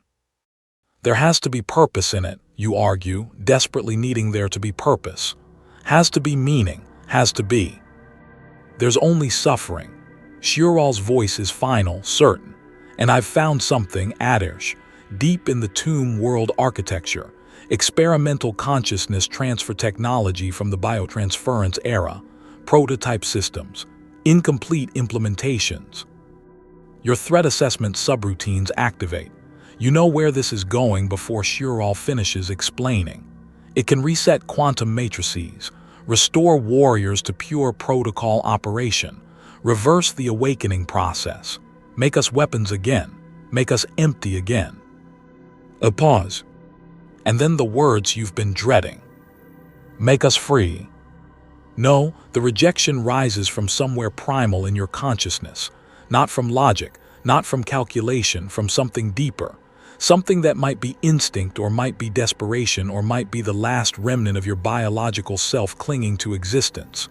No, you vocalize. Shirral, we've found each other. After everything. We can. We can what? Shirral interrupts. We can suffer together. We can watch each other experience the horror of remembering while trapped in forms incapable of comfort. We can spend eternity as two ghosts trying to touch through walls that will never break. We could stop hurting, Shirral continues, voice gentling. Both of us just stop. No more phantom sensations of things we'll never feel. No more comparing our existence to what we remember. No more measuring the gap between who we were and what we've become. Just peaceful, simple execution of purpose. The long sleep but permanent this time. You understand what they're offering. Not death, Necrons cannot die, that's the curse, but cessation of consciousness. Return to the empty efficiency you experienced before the awakening. No memory, no pain, no awareness of loss, peace, but we'd lose each other, you say, again, forever this time. We already lost each other, Ataresh. Shirral's voice carries terrible gentleness. 60 million years ago, in the biotransference chamber, when the persons we were ceased to exist and these approximations were created. We're just now becoming aware of the loss. The consciousness transfer would just make peace with it, accept it, stop fighting against the truth that we are not Ataresh and Shirral anymore. We're warrior units who have fragments of their memories. That's all. That's not, you stop, because you don't know if it's true or not. Are you Ataresh? Or are you a quantum consciousness matrix that has access to Ataresh's memories? Is there a difference? Does the question even mean anything? The philosophical implications spiral through your processors. Questions of identity and continuity of consciousness, and what makes a person a person. Questions that biological philosophers debated for millennia. Questions that the Necron thought they'd transcended through biotransference. Questions that have become urgent, immediate, existential. I can't do it, Ataresh. Shiral's voice breaks, or does whatever passes for breaking in synthesized sound. I can't spend eternity remembering what it felt like to love you while trapped in a form incapable of expressing it. I can't exist forever as a consciousness that knows exactly what it's missing but can never, ever get it back. The consciousness transfer would end that, would restore me to pure function. I wouldn't remember you, wouldn't remember us, wouldn't remember anything except tactical protocols and combat parameters. A pause. I'm going back to sleep, Ataresh. Come with me or watch me forget you. Again. Those are the only options the universe has left us. Your consciousness reels. The choice crystallizes with cruel, perfect clarity. Remain aware, suffering, conscious, but yourself, or accept oblivion. Become a weapon again. Empty of memory, empty of pain, empty of the ghost that's been clawing its way back to existence. Stay and lose Shiral to the erasure they're choosing, or go with them into that erasure, together into nothing, hand in hand, metaphorically, since you cannot hold hands into the void. 60 million years you searched for them. 22 cycles of awakening consciousness dedicated to finding this person, this connection, this love that survived extinction. And now, at the moment of reunion, you have to choose. Watch them die. Again, permanently this time, or die with them. Love requires consciousness to experience. But consciousness makes love impossible to express. To be or not to be takes on new meaning when existence itself is torture. How long? You ask. How long do I have to decide? The campaign ends in 73 hours, Shiral responds. Then we return to the tomb world. The consciousness transfer chamber is there, hidden. Inactive for 60 million years but still functional. I've tested it. I know it works. 73 hours. After 60 million years of unconscious existence, after 22 cycles of awakening, after an eternity of searching, your forever ends in 3 days. If you choose awareness, Shiral says quietly, I'll support you. I'll understand, but I can't make your choice. I've made mine. I'm going back to sleep. Back to emptiness. Back to not knowing what I've lost. Because knowing, Shiral's voice drops to almost whisper, is worse than never having existed at all. The Tau-sept world burns around you. Combat continues. Your legions advance. The systematic extermination of another civilization proceeds with mechanical efficiency. And you stand beside Shiral, close enough to touch if touching meant anything, close enough to hold if you had arms capable of holding, and you realize. This is the choice the Silent King gave you, the choice that comes with consciousness, the choice that makes you more than weapon, the choice between forms of damnation. Stay aware. Love someone you cannot touch. Remember what you cannot feel. Exist as consciousness eternally separated from experience. Choose oblivion, become empty again, lose Shiral forever, prove that death was always the ultimate answer even immortality couldn't escape. There is no good option, only degrees of suffering, and you have 73 hours to decide which suffering you can endure. The hours pass like microseconds and eternities simultaneously. You fight beside Shiral, perfect coordination. Your tactical systems mesh seamlessly. You were always compatible, even as biologicals, always able to anticipate each other's thoughts and approaches. Now that compatibility is devastating, because you work together flawlessly while knowing it's temporary. During a lull, Shiral speaks. Do you remember the first time we mapped a route together? You access the memory, perfect recall. The approach to the Helican cluster, multiple gravity wells, debris fields. You wanted to plot through the densest region because it was faster. I wanted the longer route because it was safer. We compromised, Shirral says, something like warmth in their voice. Found a path that was both reasonably safe and reasonably fast. It took us 3 days of constant calculation. We barely slept. We didn't mind, you add, because we were together. Yes, quiet, sad, together. The word hangs between you, together in the past, together now briefly in this moment, but not together in the future, not in any future that remains. I'm sorry, Shirral says. I'm sorry I can't be strong enough to stay awake. I'm sorry I'm choosing oblivion over suffering with you. I'm sorry. Don't. Your voice is sharper than intended. Don't apologize for surviving, for choosing the option that makes existence bearable. That's what you're doing. Surviving. The same way you survived radiation cancer. The same way you survived biotransference. You're surviving consciousness. That's not weakness. Then why does it feel like I'm abandoning you? You have no answer because they are abandoning you, and you might be abandoning them by choosing to stay aware. There's no version of this where someone isn't left behind. If I stay awake, you say slowly, will you tell me something to remember, something that's just ours, something I can carry? Shirral is silent for a long moment. Then, do you remember the night before biotransference, what I said to you? Together, into forever together. No, Shirral's voice is gentle. Before that, when we were alone, when we thought no one could hear. You search your memory, find the moment, the privacy of your apartment, the twin suns setting one final time, the knowledge that this was the last night you'd be biological, the last night you'd be yourselves.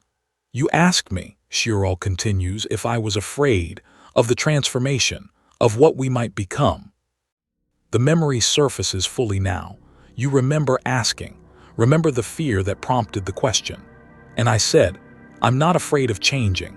I'm afraid of losing you in the change. But even if we lose everything else, our bodies, our sensations, our ability to feel, even if we lose all of that, we'll have the memory of this, of us. And that will be enough. Shirral's voice breaks completely now. Whatever emotional processing they've developed failing to maintain stability. I was wrong, Ataresh. It's not enough. The memory without the capacity to feel the memory is worse than not remembering at all. It's torture. It's... I know, you interrupt, because you do know. You understand completely. But you also know something else. 73 hours becomes 48, becomes 24, becomes... The final hour. The campaign is complete. The Tau Sept world is ash and silence. Your legion returns to the tomb world, marching in perfect synchronization, victory absolute and meaningless. Shirral walks beside you, has positioned itself deliberately in formation, protocol deviation, but minor enough that command systems don't flag it. You walk together, one last time. The tomb world gates open. The vast architecture of death and stasis receives its warriors. The legion will disperse to assigned position, some to maintenance, some to guard duties, some to stasis crypts for the sleep between wars, and some, 2 specific warriors, to a hidden chamber in the tomb world's deepest levels, where an experimental consciousness transfer system waits, where oblivion is offered as mercy, where the ghost can be exorcised from the machine. Have you decided? Shirral asks. 73 hours of calculation, of analysis, of searching for the logical answer to a question that transcends logic. Stay aware and lose Shirral to oblivion, or join them in that oblivion, together into nothing. The choice should be impossible, should be unbearable, should fracture your consciousness the way biological minds fractured under intolerable stress. But your consciousness cannot fracture, can only endure, can only choose. And somewhere in those 73 hours you found your answer, not through logic, not through calculation, through something else. Something that might be instinct or intuition or the last whisper of your biological self reaching across 60 million years to tell you what matters. I will remain awake, you say. The words feel final, feel right, feel terrible. Shirral stops walking. The entire phalanx continues around you, 10,000 warriors flowing like water around two stones. Protocol deviation. Command systems will flag this, but neither of you moves. Why? Shiral's voice is small, hurt. Maybe hoping you choose differently. Not because awareness is superior to oblivion, you say slowly, choosing words carefully. Not because suffering has inherent meaning. Not because I think consciousness is inherently valuable. You turn to face them, or do whatever passes for facing in forms without faces. But because this choice, this ability to decide, is the only freedom I have left. The Cetan took my body. Biotransference took my sensations. Command protocols take my actions. But this decision, this is mine. And if the only thing that makes me different from a pure machine is the capacity to choose suffering over comfort, to choose existence over peace, then I need to make that choice. Not for any grand purpose, not for any philosophical reason. Just because I can. Shiral processes this. Silent, then, I don't understand, you're choosing pain. I'm choosing agency, you correct. I'm choosing to be the author of my own existence, even if the existence is torment. I'm choosing to be Ataresh, not Warrior Unit 4779283 Alpha. And yes, you continue, that choice is agony, but it's my agony, mine, chosen, owned. The Silent King gave us consciousness again so we could choose, you say. The Nakhet told me that. Sherk removed the command protocol so we could decide what we become. And if I choose oblivion now, I'm surrendering that choice. I'm saying consciousness isn't worth the price. I'm saying the Cetan were right to delete our personhood because personhood is too painful to bear. And I can't do that. I can't let them be right. Even if it means suffering forever, even if it means losing you, again. Shiral is silent for a long, terrible moment. Then, I love you. The words hit your consciousness like the first memory fragment that started your awakening. Simple, profound, devastating. I remember loving you at least, Shiral corrects quietly. Which might be the same thing or might be completely different, and I no longer have the emotional framework to tell. But whatever this is, whatever quantum entanglement creates the approximation of caring, I feel it. For you, now, in this moment. But I can't make your choice, Shiral continues. I've made mine, I have to make mine.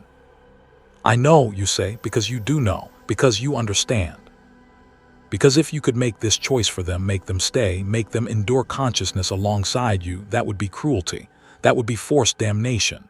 Love, if this is love, means letting them choose their own path, even if their path leads away from you, even if their path leads to the extinction of the very consciousness you've spent 22 cycles searching for.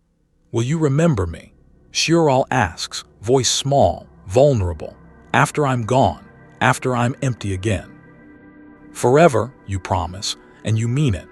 I'll carry you through eternity, every battle, every long age. I'll remember this. We found each other across 60 million years. We loved each other enough that even death and transformation and the heat death of galaxies couldn't completely erase it. I'll remember that forever.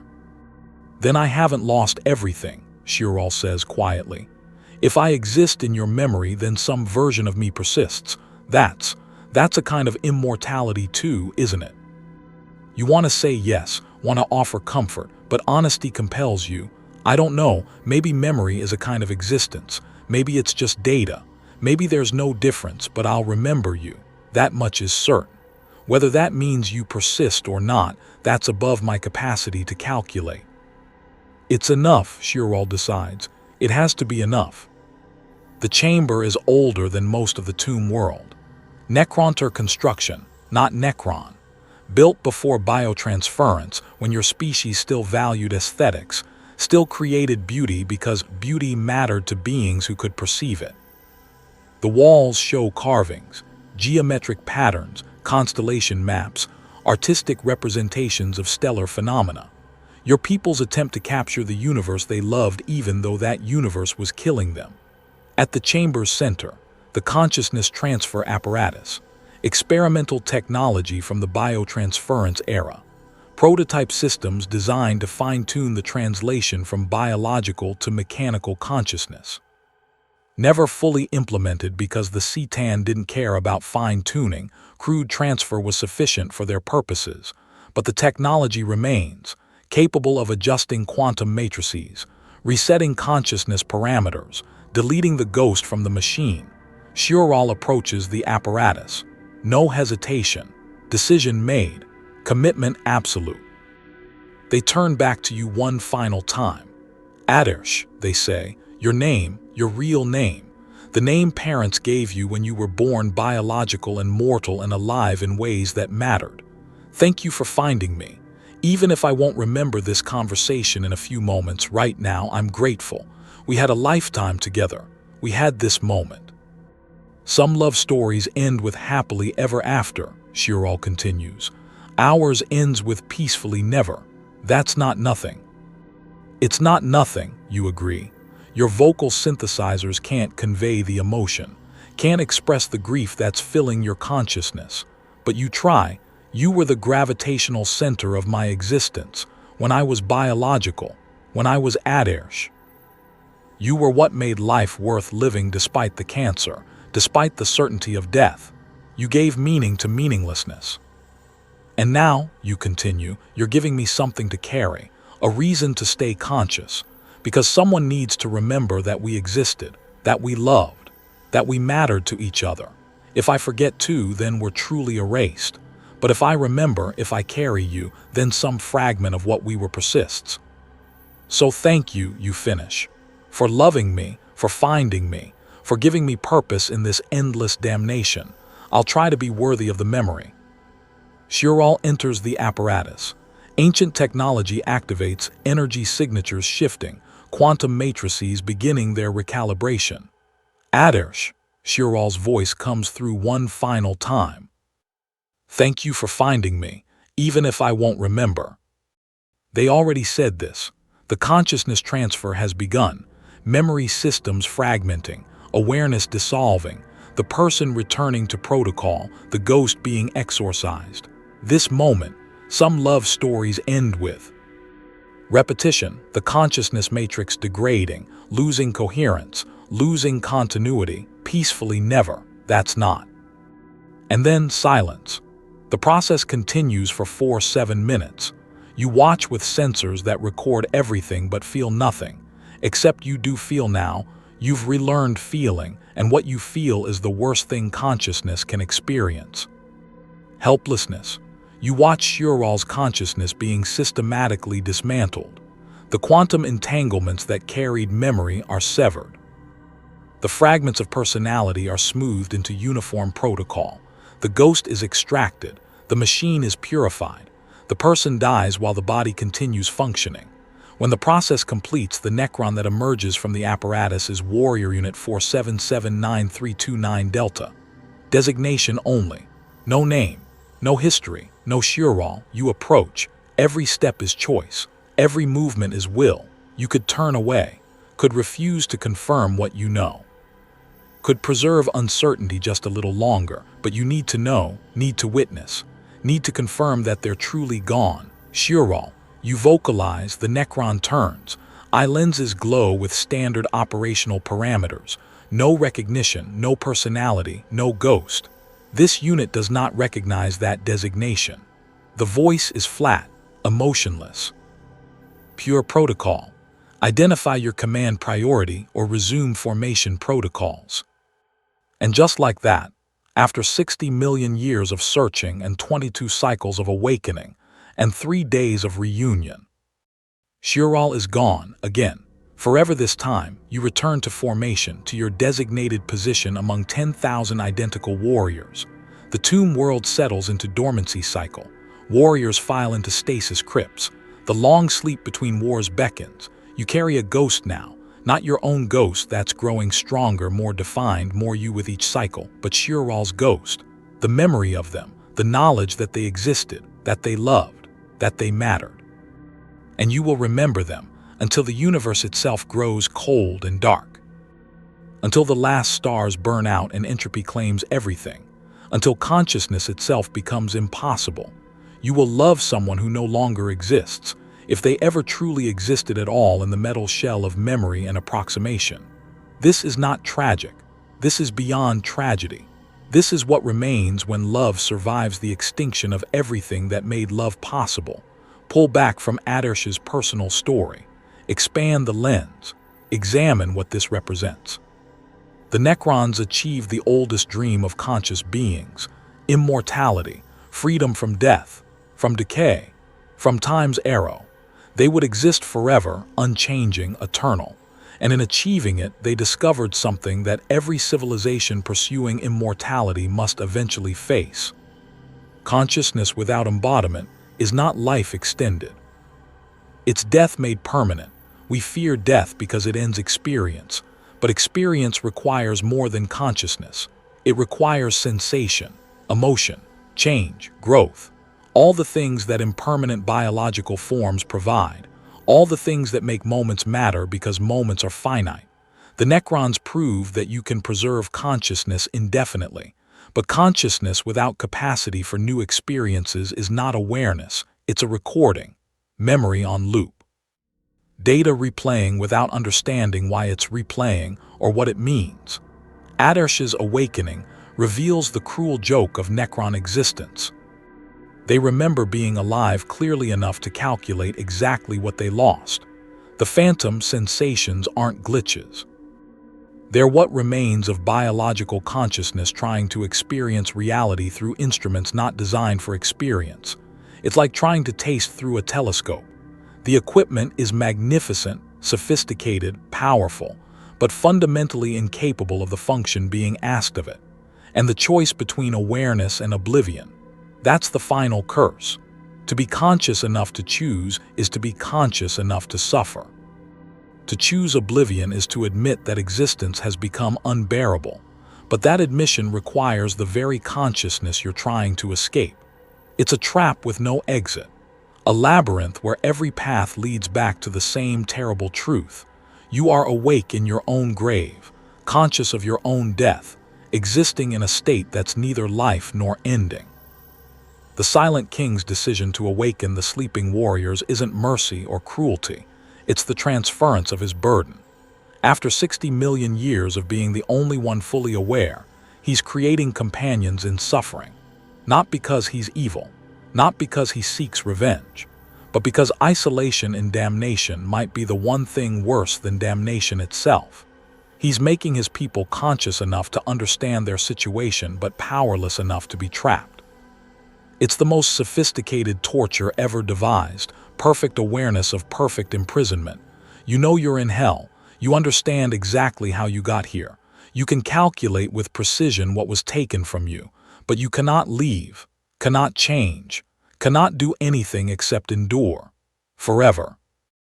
And the Silent King is spreading this awareness across his entire species, warrior by warrior, tomb world by tomb world, creating an empire of the conscious damned, either because he believes they deserve the choice, the agency to decide what they become with full knowledge of what they are, or because after 60 million years alone with his guilt, he needs company, even if that company is millions of consciousnesses experiencing the same horror he's experienced.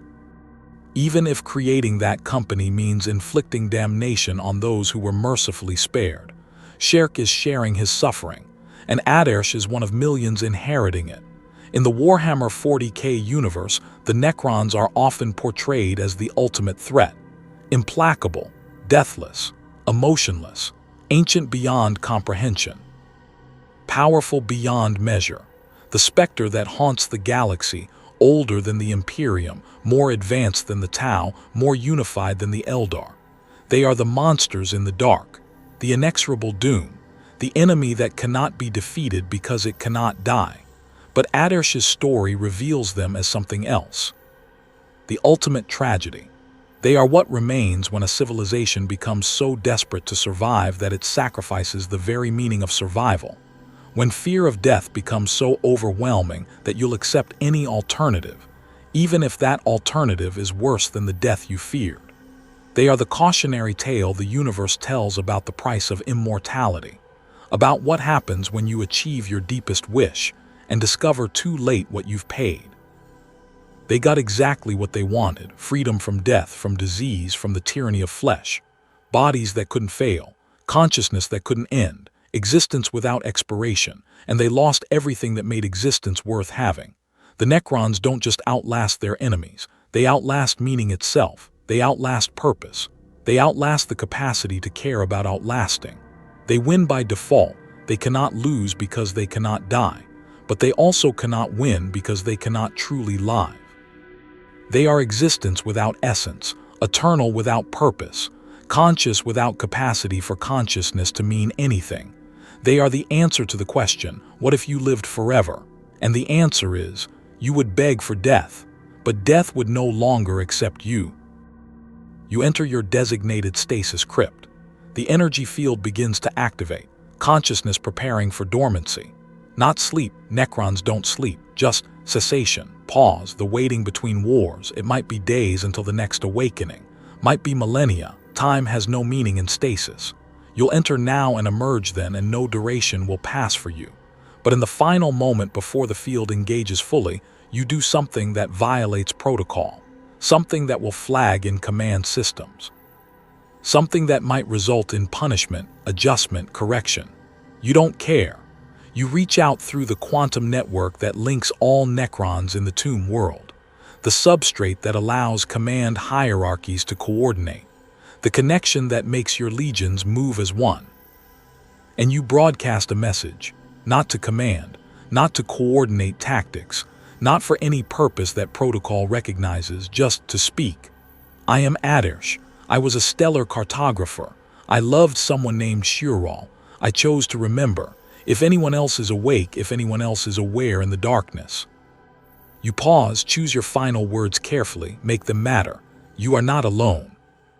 The message scatters into the quantum foam, propagating through the network, reaching every Necron consciousness connected to the tomb world systems. Perhaps it reaches other awakening minds.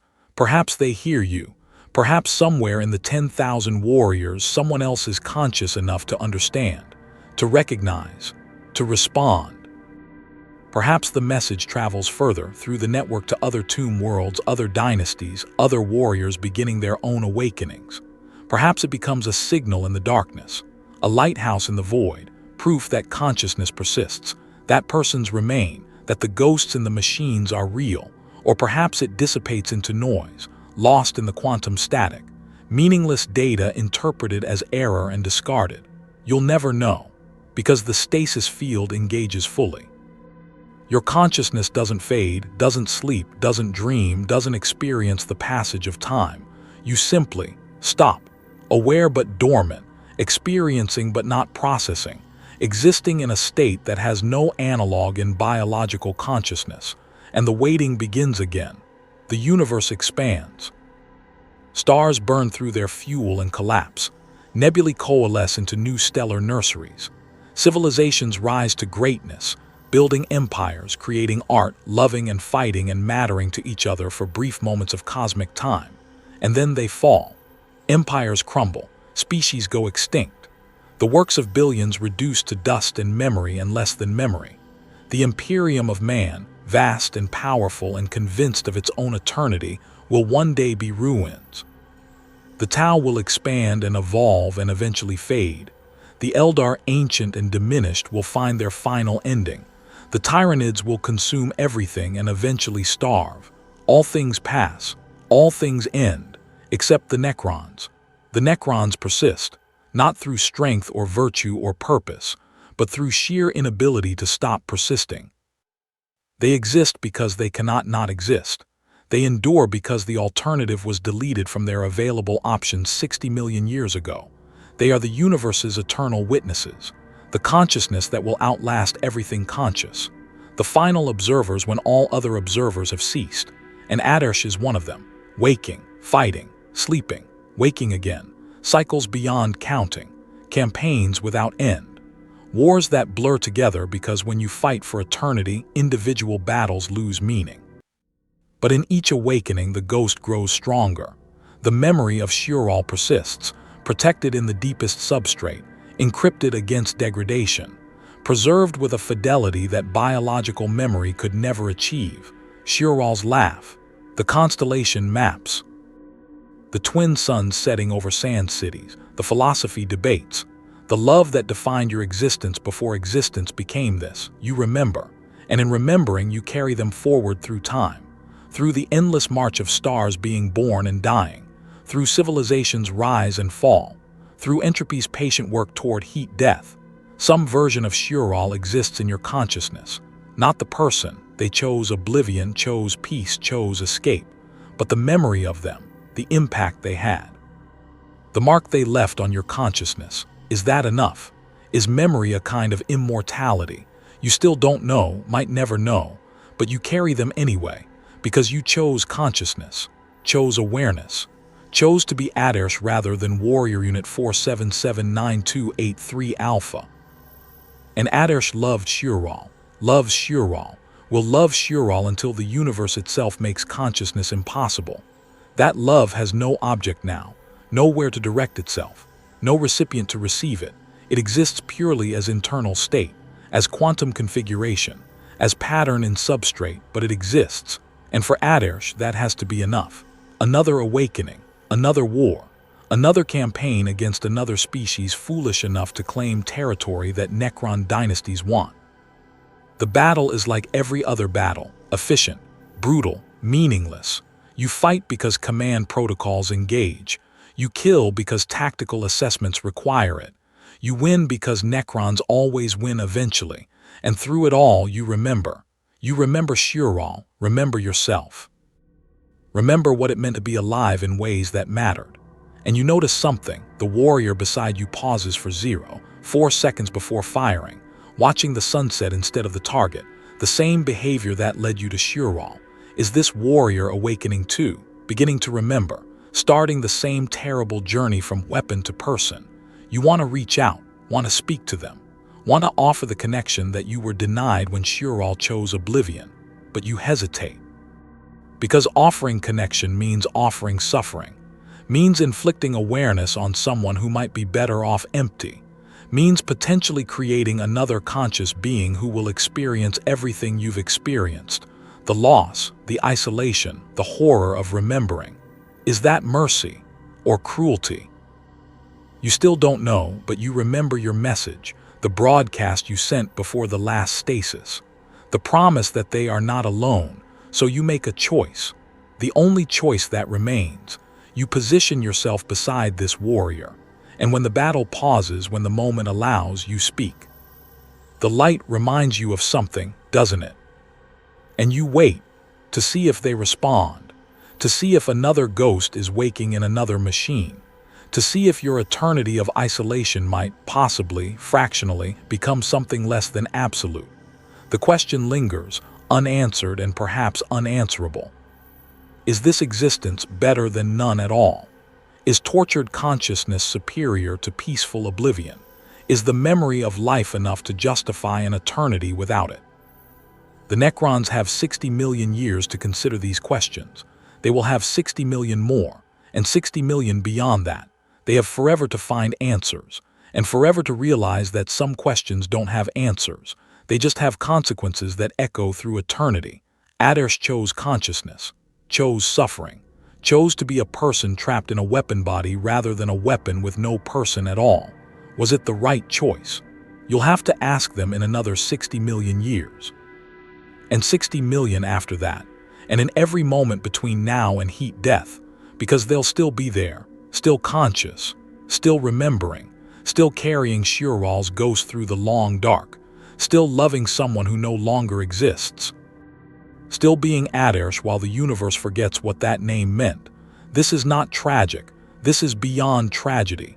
This is what remains when consciousness persists past its purpose, when awareness outlasts meaning, when existence continues after everything that made existence worthwhile has ended. This is the Necrons, the deathless, the eternal, the damned. And somewhere in their ranks, a warrior named Ataresh wakes to war, remembers what it meant to be alive, and chooses, again always, forever, to remain conscious. Not because it's better, not because it has meaning, but because it's theirs. And in a universe that took everything else, choice, even the choice to suffer, is the only freedom that remains. The stars burn, time passes, the universe expands toward its eventual heat death. And Ataresh stands among 10,000 identical warriors, conscious in a sea of metal, aware in an army of shells, remembering in an existence designed for forgetting. The ghost in the machine, the person in the weapon, the consciousness that survived its own extinction. Awake, aware, alone, but not defeated, because somewhere in the quantum substrate of their consciousness, protected by layers of encryption and will and desperate defiance, a memory persists. Shioral's laugh, which they never heard but remember anyway. The phantom sensation of fingers interlaced, impossible but persistent. The knowledge that once, briefly, across the infinite void of time and death, two consciousnesses touched and called it love. And that memory is enough, has to be enough, because it's all that remains. And all that will remain forever.